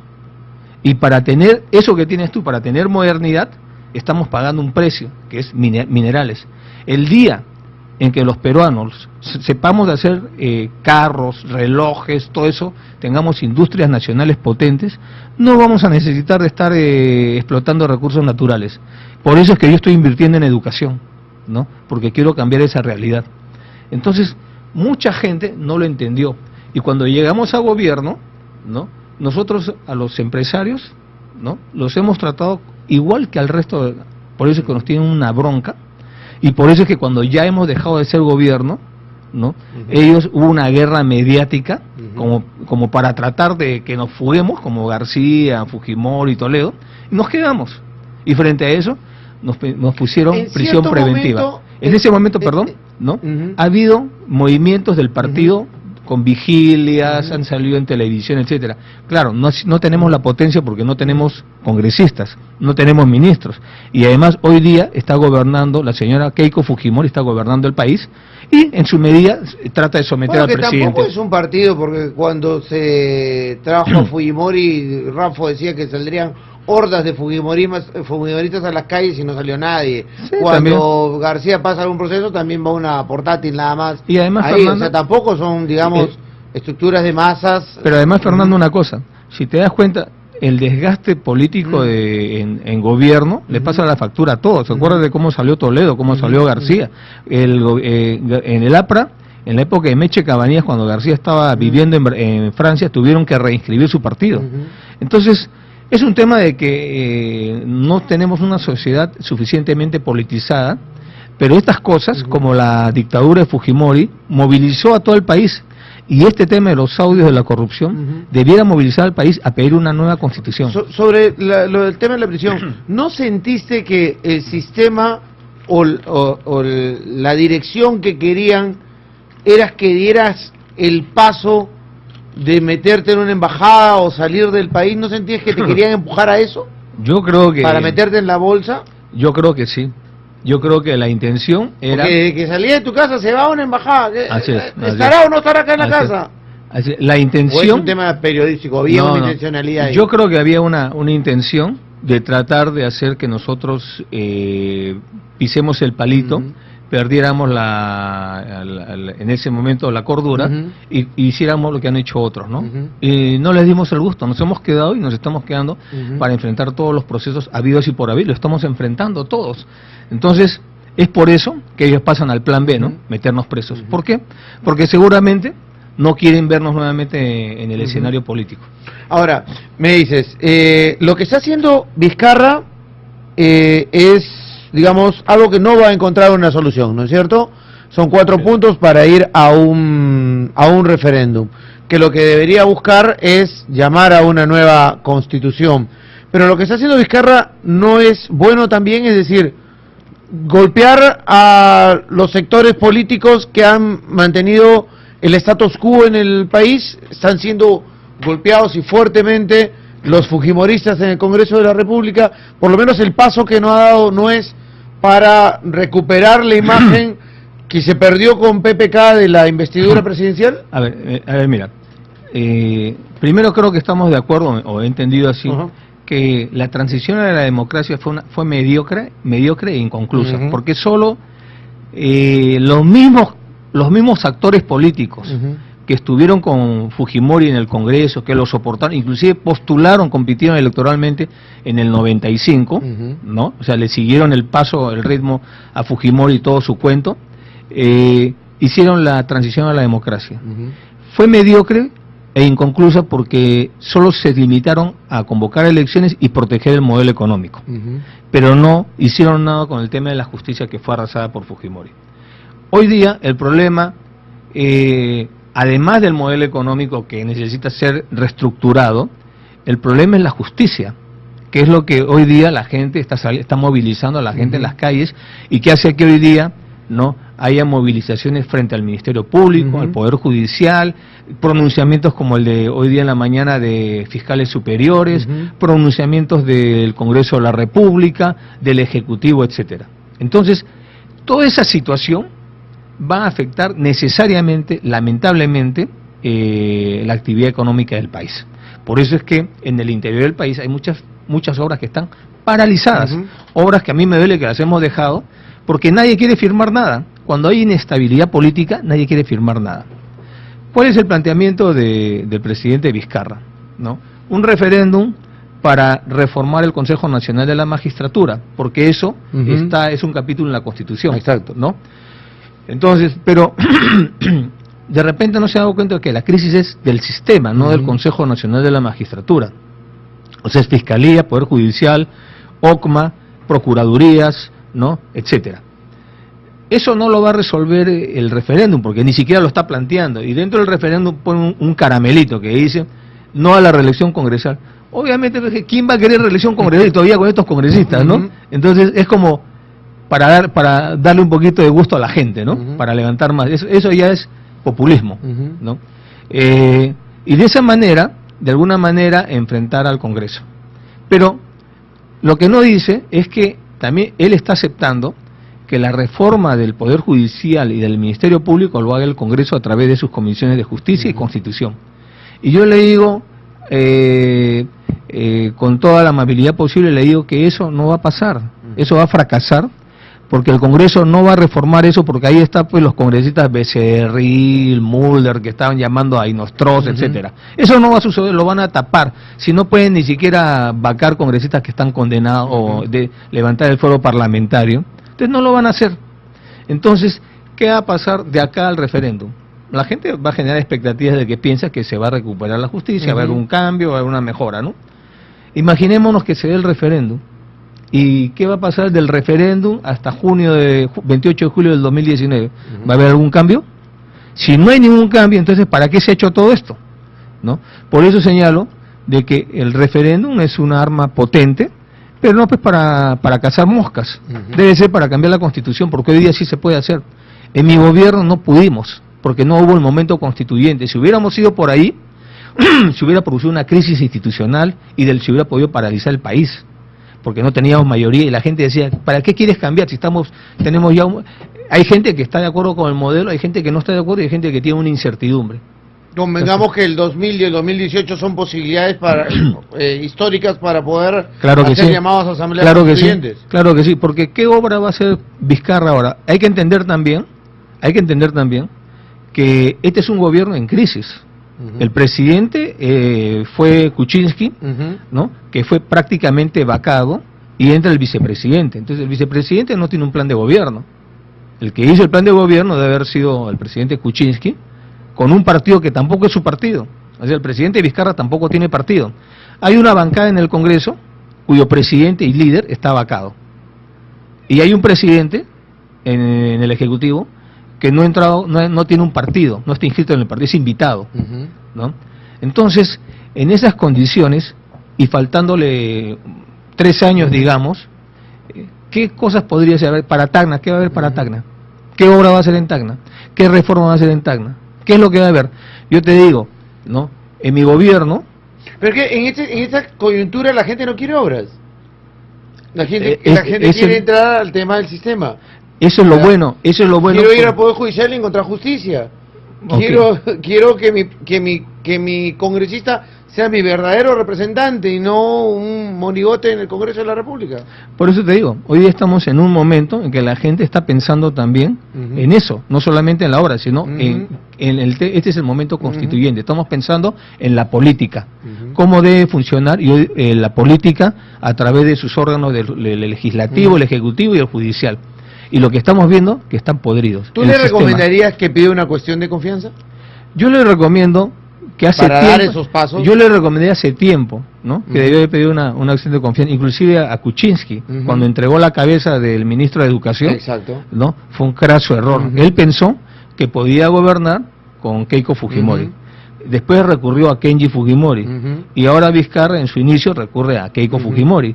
Entonces, ¿y qué cosa es el fujimorismo? Lo que tenemos es el padre cuando capturó el Ejecutivo, desde ahí capturó el Estado. Y la señora Keiko Fujimori, desde el Legislativo, donde tiene una mayoría abrumadora, está capturando el Estado. ¿Y cuál es tu lectura del mensaje de Keiko? Entonces, perdón, para terminar la obra, en esas condiciones, ¿no? El referéndum debe ser para plantear una nueva constitución, no debe ser para reformar una institución pequeña pero importante del sistema, pero no es todo el sistema de justicia. Y en segundo lugar, ¿no? Si tiene que hacer una acción de confianza, yo le he dicho al presidente Vizcarra, que él no debe someterse al legislativo. Inclusive, si es necesario que renuncie, tiene que renunciar porque, digamos, la vida le ha dado la oportunidad a ser presidente de la República como presidente de la República, al margen de que era el vicepresidente, hoy día es presidente, ¿no? Y debe hacer algo por el país. Y si ya no tiene hoy día la capacidad, por el tiempo, por lo que sea, de hacer grandes obras para el país, pues acá le han dado la oportunidad, ¿no?, de hacer estas grandes reformas para el país. Y yo le recomiendo que vaya por el tema de la Asamblea Constituyente, más allá de un referéndum. Ahora, ¿qué es lo que quiere Keiko, me decías? ¿Qué tomas de lectura de que haya salido luego de tanto tiempo Keiko Fujimori primero en YouTube, luego a revelar reuniones, y que al paralelo García anuncie que regresa a hacer política? O regresa al partido, digamos. Empiezo por lo final, ¿no? ¿Por qué García regresa? Yo creo que García regresa porque en esta alianza del fujiaprismo, Keiko Fujimori en el país, con las ambiciones de ser presidenta, blinda a García. Entonces, teniendo las redes que hoy día estamos descubriendo que tiene el Ministerio Público y el Poder Judicial, le da la libertad a García para que se vaya a España y se aleje. Es como un pacto, ¿no? Como cuando es un pacto en el cual le deja la cancha en el Perú a ella y ella lo blinda para que él esté allá, ¿no? Pero la crisis es tal que ya el pacto ya comienza a romperse porque sencillamente Keiko ya está con 15% a 14%, muy complicada en temas judiciales, su bancada está teniendo serios problemas y está enfrentando ahora una coyuntura que muchas veces no puede manejarla. Entonces ya comienza a perder Alan García el blindaje que le daba Keiko Fujimori. Ya hay funcionarios del gobierno de García que se están acogiendo a la colaboración eficaz y ya están delatando cosas. Entonces García está viniendo para asegurar que la mesa ya no esté sonando tanto como está sonando hoy día. Pero yo creo que a él lo último que le importa es el partido aprista. Él ya no le interesa para nada el APRA y está yendo a ver cómo se blinda jurídicamente frente a una situación de que ya Keiko no le puede garantizar que él pueda seguir viviendo en el extranjero. Y en el caso de Keiko Fujimori, lo que ella ha querido hacer es cerrar la cancha para el 2021. Entonces, a través del Congreso, está sometiendo al presidente, a través del Congreso, pone una serie de leyes para evitar que el Estado pueda poner propaganda en medios de comunicación para someter a los medios de comunicación, porque el fujimorismo siempre ha trabajado en la tónica de someter a los medios de comunicación. Es su ADN, ¿no? Claro, es su ADN. El otro tema es tratar de cerrar la puerta a nuevos actores políticos, ¿no? El otro tema es que hoy día ha logrado que el Estado financie a los partidos políticos que están en el Congreso. Entonces, es como darles fondos para campaña. No dice campaña, pero después van a cambiar la ley y lo van a poner que se puede usar para campaña. Mientras que los partidos que estamos fuera del Congreso, y en mi caso con cuentas congeladas, estamos en desventaja.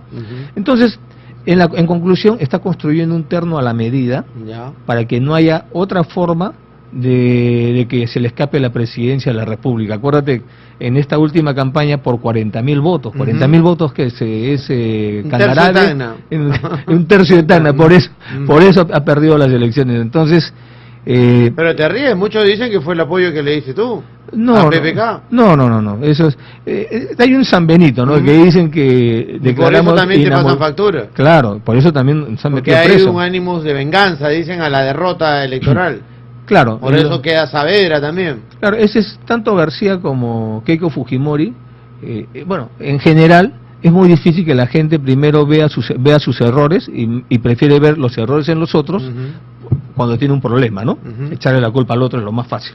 Entonces, acá, en el tema de la Fuerza Armada y Policía Nacional, todos los años, porque yo he sido militar, yo nunca he votado como militar, porque siempre estamos cuidando locales, o sea, siempre está en inamovilidad, ¿no? El caso de García habla de los narcoindultos, o sea, el que ha firmado más de 5.000 narcoindultos es él, no he sido yo, ¿no? Y todavía poniéndole al costado de la resolución o el decreto supremo anotaciones, bájale 2 años, bájale esto. Y cuando se le pregunta quién lo asesoraba, el señor, que él oraba, ¿no? Entonces, con la experiencia de presidente, yo nunca he puesto un garabato en un decreto supremo que me presente el ministro, ¿no? Eso me parece sospechoso. Entonces, yo creo que el tema ahorita de Keiko Fujimori es un tema, y de García, es un tema de venganza contra nosotros, y es un tema de que la alianza funcionaba, en que García le deja este periodo a ella para que esté consolidándose, él se va a España, pero ella tiene que protegerlo a García para que no los investiguen. Bueno, en la comisión Lavajato, ¿cómo es posible que no lo metan a García ni a Fujimori? Pero eso pasa, pues, ¿no? Y en esa coyuntura, ¿cómo queda tu proceso judicial con las últimas revelaciones o mails que dice que Odebrecht ha entregado a la justicia brasileña y que IDL ha informado de que confirmarían entrega de dinero para campaña electoral del Partido Nacionalista, entrega que habría hecho barata y por la cual es uno de los procesos que tienes abiertos y el cual te vienes presentando en este momento? ¿Varía esta situación? No, mira, en realidad lo que hay acá es seguimos. A nosotros nos están investigando por supuestos aportes de campaña, no por actos de corrupción. Nosotros no nos hemos metido en tonterías, ¿no? Nosotros permanentemente hemos rechazado esto. Los últimos emails, esas cosas que han salido, ¿no? ¿Qué señalan? De una transferencia de una offshore, de una empresa de Odebrecht a otra empresa offshore en el extranjero. Esta empresa offshore que recibe esa plata está siendo investigada desde el año 2016 por la Fiscalía, y el mismo IDL Radio la ha investigado, y lo que señalan que esta empresa se creó y servía para que Odebrecht coimeara a funcionarios públicos del gobierno de Alan García, y que esto operó desde el año 2007 hasta el año 2015, ¿no? O sea, las coimas que han seguido pagando por la línea 1 del metro, por la IRSA Norte, por el proyecto Chaglia, son proyectos de García, están reflejadas en esas transferencias, ya, ¿no? No hay ninguna transferencia a una offshore que tenga relación conmigo, empresa. En principio yo no tengo ni offshore ni tengo empresas, ya, ¿no? Entonces simplemente eso es una especulación que no me vincula directamente a mí, ¿no? Y además contradice totalmente lo que dicen tanto Odebrecht como Barata. ¿Por qué? Porque Barata dice que ellos habrían financiado parte de mi campaña entre los meses de septiembre del 2010 a mayo del 2011. Odebrecht, era la época de campaña electoral. Así es. Y Odebrecht dice que ellos financiaron mi campaña, parte de mi campaña, en la segunda vuelta electoral, o sea, mediados de abril 2011 hasta junio del 2011. Y estas transferencias que están saliendo son después de mi campaña, son en julio, en agosto y en diciembre. ¿Ya era gobierno? Ya era gobierno, entonces ya había acabado la campaña. ¿De qué están hablando? Y ellos mismos han señalado que con nosotros no ha habido ningún acto de coimas, corrupción. En obras del Estado. En nada, entre gobierno no ha habido nada de eso. Y es más, prácticamente la única obra que gana Odebrecht en mi gobierno es el gasoducto subperuano, consorciado y concursando a través de un concurso. Eso se lo escuché a Rosa María Palacio, que incluso habían anulado la adjudicación directa y que vaya a concurso Odebrecht. Es lo que te contaba de Kuntur. Kuntur fue un proyecto corrupto que me lo dejó García como una bomba de tiempo, porque ya le habían dado a dedo a Odebrecht y a otras brasileñas esto para no pasar por concurso. Se anuló todo y que vaya a concurso. Que vaya a concurso y lo hicimos concursar. Lo mismo fue en la línea 2 del metro. La obra más grande en el Perú es la línea 2 del metro, obra nacionalista, en la cual también concursó Odebrecht como consorcio y perdió. Y más bien, te lo dejo como curiosidad, fíjate qué actores políticos salieron a criticar, a apoyar a Odebrecht, que debió haber ganado la obra de la línea 2 del metro. Alan García, entre otros, ¿no? Y me parece que Kuczynski. Pero es un tema que tienes que ver ahí en los medios. Ya, o sea, las fechas, la información ahora no coincide. Claro, no, o sea, ahora esto se estaría tumbando las declaraciones de los otros. O sea, todos, Odebrecht, esos correos contradicen a Odebrecht, contradicen a Barata. Odebrecht contradice a Barata, Barata contradice a Odebrecht. Y un tema más, ¿no? Para redondearlo, es tanto Odebrecht como Barata señalan que el supuesto aporte de campaña, que reitero, en el Perú no hay delito de aporte de campaña, ¿no? Que el supuesto aporte de campaña lo habrían dado a través de el Departamento de Operaciones Estructuradas. El responsable del Departamento de Operaciones Estructuradas, ante el juez federal de Brasil, cuando le preguntan sobre esto, sobre las anotaciones de Odebrecht, señala que ese es el pago a una empresa de comunicaciones que allá vinieron y cobraron la plata allá. O sea, no es ni siquiera acá, no es ni siquiera a mí o al partido. ¿Pero esa empresa de comunicaciones sí les dio asesoría a ustedes? No, para nada. Nosotros hemos trabajado con una empresa a la cual le pagamos con contrato en mano y bancarizado algo de $150.000. Ya. Ustedes entonces no aceptan haber recibido ese dinero que menciona Barata haber sido entregado a ustedes, porque según lo que también se informa, eso no es ilegal, porque no estaba normado en nuestro... y no está normado todavía. Rey, ya. Pero ustedes no lo aceptan eso. No lo aceptamos porque es falso, ya, ¿no? Pero lo que tú dices es verdad, tampoco es delito. En cambio, los emails que están saliendo y que ahora si tú miras en la prensa no aparecen, qué raro que no aparecen, es... Los que van a ser el gobierno de García. Claro, pero salen con nombre, Chaglia, sale IRSA, sale Línea 1, me parece. Están con nombre y apellido. Y ahí, ¿por qué no se dice nada de eso? O sea, ¿tanto miedo le tienen a García? ¿Tanto miedo le tienen a Fujimori? ¿Y Madre Mía está abierto? Sí. Esto... Porque estuvo cerrado. Claro, en el caso de Madre Mía, esto, cuando hice el levantamiento militar, ¿no? En el año 2000, mi cara ha pasado a nivel mundial, todo el mundo ha conocido mi cara. Y no tuve ninguna denuncia de Madre Mía.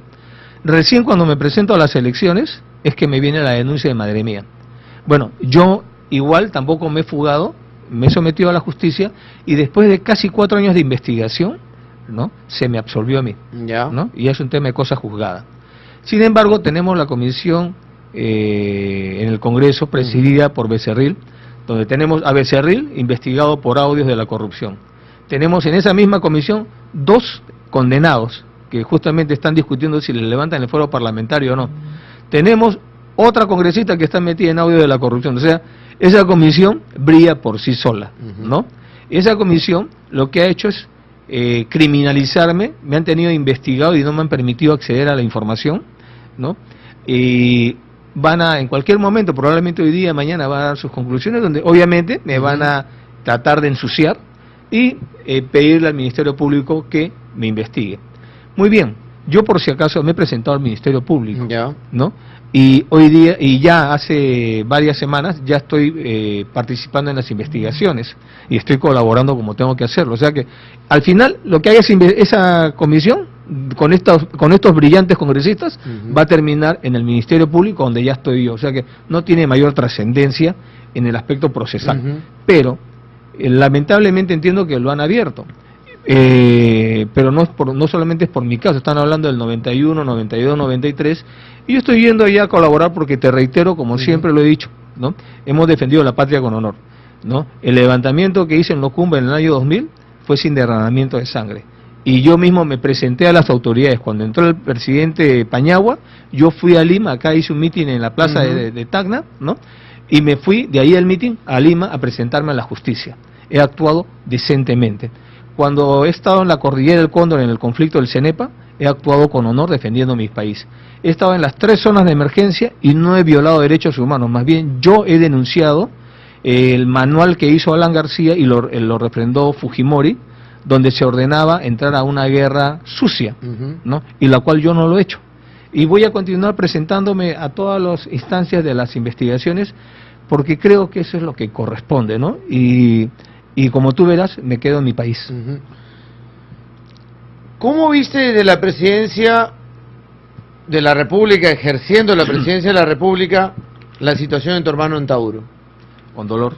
No solo desde la presidencia de la República, porque fue antes, por supuesto, antes, ¿no? Pero como presidente, porque había sentimiento y había una prerrogativa que tienes, que era la del indulto. Eso es relativo, y eso gracias por preguntarme, porque hay que explicarlo, ¿no? Primero, un presidente de la República debe cumplir con su deber más allá de lo que su corazón le pida, ¿no? Primero es el deber, y cuando está dentro del deber, ¿no? Y hay formas de acción, uno tiene que ver lo legal, ¿no? Y ahí sí uno tiene que poner también su corazón, su sentimiento, su sensibilidad. Por eso que a mí me duele mucho la situación de mi hermano, a pesar de que muchas veces me ha insultado, hasta mi padre, etcétera. Ellos no han entendido que la derrota que tuvo mi hermano fue en la batalla judicial, donde mi padre lamentablemente ejerció de abogado. Él es laboralista, no es penalista, y su primer caso de juicio penal lo asume con su hijo. Es como un médico, ¿no? Un dermatólogo que opere el corazón a su hijo. ¿Cómo va a hacer eso? ¿No? En fin, ya está hecho, hay que voltear la página. El problema es que hay una ley del año 97 que prohíbe el indulto presidencial a los casos de secuestro agravado. Entonces, lamentablemente, mi hermano tiene dentro de las denuncias, que para mí, injusta por cierto, el secuestro agravado.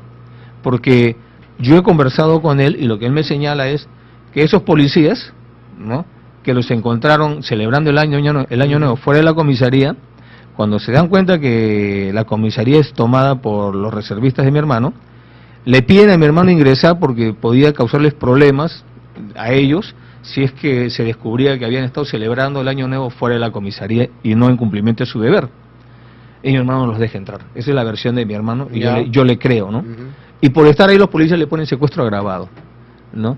Él no ha matado a nadie y sin embargo le ponen autor mediato de 5 muertes, ¿no? Hoy día no hay ningún reservista de los que lo acompañaron que esté preso. El único preso es él, ¿no? Entonces, legalmente yo no podía indultarlo, ¿no? Y además también estaba la presión del fujimorismo. Acuérdate que Fujimori hasta el final presenta 2 indultos, 2 pedidos de indulto. El primero lo presentan sus hijos y el segundo lo presenta él, porque no sé pues cómo será su relación con sus hijos, ¿no? Pero atendí el caso y él también tiene el secuestro agravado. Él tiene en su misma ley, él tiene Él hizo una ley que también lo agarra por ahí, entonces no podía haber un indulto político, ¿no? El único indulto que cabría era el indulto humanitario, porque a diferencia de mi hermano, ya el señor Fujimori tiene una edad avanzada y una salud, entiendo, complicada. Pero tampoco lo pude indultar yo porque de acuerdo a la norma de la... hay un consejo que ve el tema de indultos, ¿no? No calificaba. Y me di el trabajo de explicarles públicamente que él no calificaba para el indulto y no lo indulté. Y en el caso de mi hermano, él no me pidió indulto, pero aún así yo entendía sus sentimientos y hablé con mi familia. Yo lamento que en ese tema mi padre no haya entendido y crea que un presidente puede hacer lo que quiere, ¿no? O sea, así como puedo indultar, puedo hacer un narcoindulto. Eso no puedo hacer, ¿no? Tenía esa responsabilidad con el país, ¿no? Y siempre he tratado de apoyarlo en lo que puedo, ¿no? Pero dentro de mi deber. ¿Y esto ha afectado mucho tu relación con tu familia? Ha afectado, yo creo que en realidad esto ha roto la familia, ¿no? Entonces, prácticamente hay más allá de lo que decían, es una estrategia política, no es una estrategia política, es un dolor que llevo en mi corazón, lo de mi familia. Y yo siempre señalo, ¿no? En el caso de mi padre, considero que es un padre maravilloso, ¿no? Y me quedaría con los primeros años de mi infancia donde vivíamos en familia todos unidos, y esos son los mejores recuerdos que tengo de él y de mi hermano también. Que no vivían en Lima, creo, ¿no? No, hemos vivido en Lima, somos ya, mi padre es de provincia. Vivíamos en San Miguel, en Maranga, y después, bueno, como mi padre un abogado de izquierda que asesoraba empresas, eso es lo que yo siempre lo fastidio así, ¿no? Pero le fue muy bien, ¿no? Y nos mudamos a Monterrico y teníamos una casa, hemos sido clase media acomodada, ¿no? Claro, pero Monterrico cuando no era el Monterrico que es ahora, digamos, así, ¿no es cierto? Era más campestre, más... Sí, más ahí te decía yo. Sí, una zona una zona, digamos, de clase media emergente, potente, ¿no? Mis hermanos han estudiado en el franco-peruano, ¿no? Pero... ¿Y tú en el chino, creo, en el peruano-japonés. Japonés, pero, en San Miguel. Sí, en Pueblo Libre. Pero de los 7 hermanos, ¿no? Mi padre inclusive envió a 5 a estudiar a Europa, y salvo los dos militares, ¿no? Antauro y yo, quisimos quedarnos acá en el Perú, ¿no? Y hacer nuestra vida en el Perú, ¿no? Entonces, para mí es dolorosa esta situación. ¿No? Ulises fue a Francia, Él se fue a Francia a estudiar, sí. Y luego estaba en la uni, ¿no? Luego vino a la uni, él egresa de la uni, estudia posgrado en Francia y regresa a ser profesor de la uni, ¿no? Entonces, esa es la situación, y cuando yo vengo de Corea, después de ser agregado militar, y cuando me invitan al retiro, soy el que más lo visita a mi hermano. Cada 15 días puntual estaba ahí, inclusive iba con mi suegro a visitarlo. Pero lamentablemente no entendió, ¿no? Lo que estábamos trabajando nosotros, el proyecto político. Respóndeme si deseas, pero quisiera preguntarte cómo la familia, tu familia, asume eso de la carcelería. Te lo cuento así porque, bueno, mi padre también estuvo preso, estuvo en el CEPA por una huelga magisterial cuando se formaba el SUTE en su época, con Horacio Ceballos, con ellos. Viejos dirigentes, pues, sí, ¿no? Pero, sociales. Pues, mi padre también ha estado preso, claro, ha estado en el sexto. Entonces, los hijos, o nos tumba eso, o la misma familia nos fortalece. ¿No es cierto? Hay que explicarles qué está pasando, qué está sucediendo. Yo he visto a mi padre subir muros, correr, huir, salir de las casas buscado por la pibe en aquella época, ¿no es cierto? Mi madre, dirigente sindical, profesora, detenida en la comisaría, etcétera, etcétera, como dirigente, ¿no? Bueno, luego fue congresista, todo, pero son cosas que te marcan y te quedan. ¿Cómo está porque entiendo, a nadie la conocí en Moquegua, en el levantamiento, cuando ella tuvo que viajar. Antes estaba con tu padre, si mal no me equivoco, con Ulises, si la memoria no me engaña. Luego llegó Santi Esteban el defensor del pueblo en aquella época. Ahí la conocí, todavía muy joven, ¿no es cierto? Sí, todavía sigue siendo joven, ¿no? Pero los niños asumen, están preparados, como es un tema familiar muy fuerte, ¿no? A ver, mira, y felizmente que tú has vivido una experiencia parecida. Por eso te lo quería comparar. Claro. En el caso mío, ha sido un tema muy fuerte porque tengo un hijo de 7 años que nació a fines del 2010, ¿no? Y él ha vivido su primera infancia en la casa y en palacio, y mis hijas hoy día, mis hijas tenían pues algo de 9 años, 12 años, hoy día una tiene 14, menos tendría, entonces una tiene 14, la otra tiene 16, entonces una tenía 11 y la otra tenía 9 años, ¿no? Entonces hemos pasado de haber sido una familia que ejerció una función de gobierno en 5 años, no, de 5 años, en menos de un año, a través de una carga mediática de titulares todos los días pidiendo, clamando por sangre y que nos metan presos, a que nos meten presos, ¿no? Y tanto al padre y a la madre, no es solamente al padre, ¿no? Y tienen a la abuela investigada y a mi cuñado también, ¿no? Y mis hijos yendo a visitarme un domingo, por ejemplo, a La Iroes, y a su mamá a Chorrillos el sábado, haciendo su cola normal, viviendo todo ese proceso que tal vez es diferente a antes, ¿no? Pero la conclusión es la misma. Esta es una experiencia muy dura que no se la deseo a nadie, ni siquiera a mis opositores, pero hace dos cosas: o quiebra la familia o la fortalece. Dos cosas. Y creo que, como en tu caso, en mi caso, ha fortalecido a la familia, ¿no? Mis hijas se han vuelto más responsables, etcétera. Han asumido en algunos momentos el papel de madre con el menor, ¿no? Ha sido muy difícil explicarle a Samin lo que pasaba, ¿no? En la noche estábamos viendo nosotros la diligencia de este juez provisional, ¿no? Y cuando se dictó la sentencia, lo que hicimos Nadine y yo fue ya ir a darle las buenas noches a mi hijo, decirles que íbamos a viajar, y nos presentamos inmediatamente a las autoridades a asumir la sentencia, ¿no? Entonces, ha sido un proceso muy duro para explicarle a mi hijo, ¿no? Felizmente en el colegio ha habido una reacción positiva, los padres de familia se han solidarizado con el abuso, y sus compañeros de colegio también se han solidarizado con ellos, ¿no? Entonces, pero de todas maneras, los tres están siempre recibiendo haciendo un seguimiento psicológico, están con psicólogos los tres, porque no es fácil, porque además de eso, ¿no? Ellos han tenido que ver, sobre todo la mayorcita, las dos mayores, enterarse cómo funciona el sistema judicial, porque nosotros estábamos apelando, no nos daban la razón 2-1, fuimos a una casación a la Suprema no quiso ver la casación de nosotros, tuvimos que ir al Tribunal Constitucional, ¿no? Y la noticia la recibieron en el colegio, en clases, ¿no? Pero mira cómo es, ¿no? Al día siguiente de haber salido, nos hemos presentado a la Fiscalía y le hemos dicho: señor fiscal, no tenemos ánimo de venganza, nada de estas cosas, ¿no? Le reiteramos que vamos a seguir colaborando con las investigaciones. Y el fiscal nos dice delante de nuestro abogado: sí, mira, acá el juez me envió esto para ver cómo apelo para nuevamente meterlos presos, ¿no? Algo así. Pero ya no hay nada que hacer porque el Tribunal Constitucional ha dicho esto. Lo único que le pido es que no haga declaraciones duras, qué sé yo, no sea más cauto en sus declaraciones. Perfecto, le digo. ¿No? Pero él no me dice nada más y a los 4 días me incauta mi casa.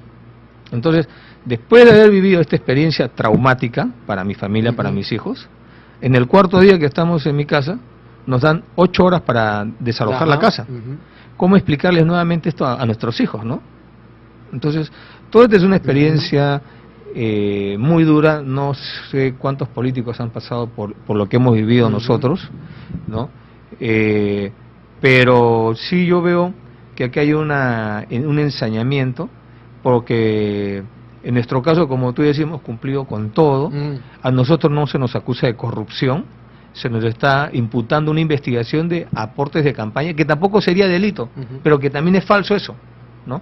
Sin embargo, a otros que se les acusa por corrupción, están en España, no tienen impedimento de salir del país, se van a correr maratones a Estados Unidos, no les pasa nada. Entonces, a mí me preocupa esto, y veo cómo hay también gente en el Poder Judicial que defiende a este juez provisional, ¿no? Cuya plaza es en Chimbote, pero se ha atornillado en Lima a través de estas cosas, este tipo de casos donde da sentencias a la 1 de la mañana, 4 de la mañana el día sábado, domingo, ¿no? Y que en el Tribunal Constitucional le han llamado la atención por eso. Hoy día lo estamos recusando, porque ya obviamente no es una cosa subjetiva que nos parece que es imparcial, que no es imparcial, sino el mismo Tribunal Constitucional está diciendo que no ha sido imparcial, y están que lo defiende, la Fiscalía con uñas y dientes lo defiende para que siga en el caso. Entonces eso a mí me genera una sensación de inseguridad jurídica. Ollanta, te agradezco los minutos que nos has dado, muchos minutos en realidad, se pone mucho tiempo. Te agradezco por estar acá en la cabina de la radio, por aclarar muchas cosas, por llegar a nuestra población, por llegar a nuestra comunidad.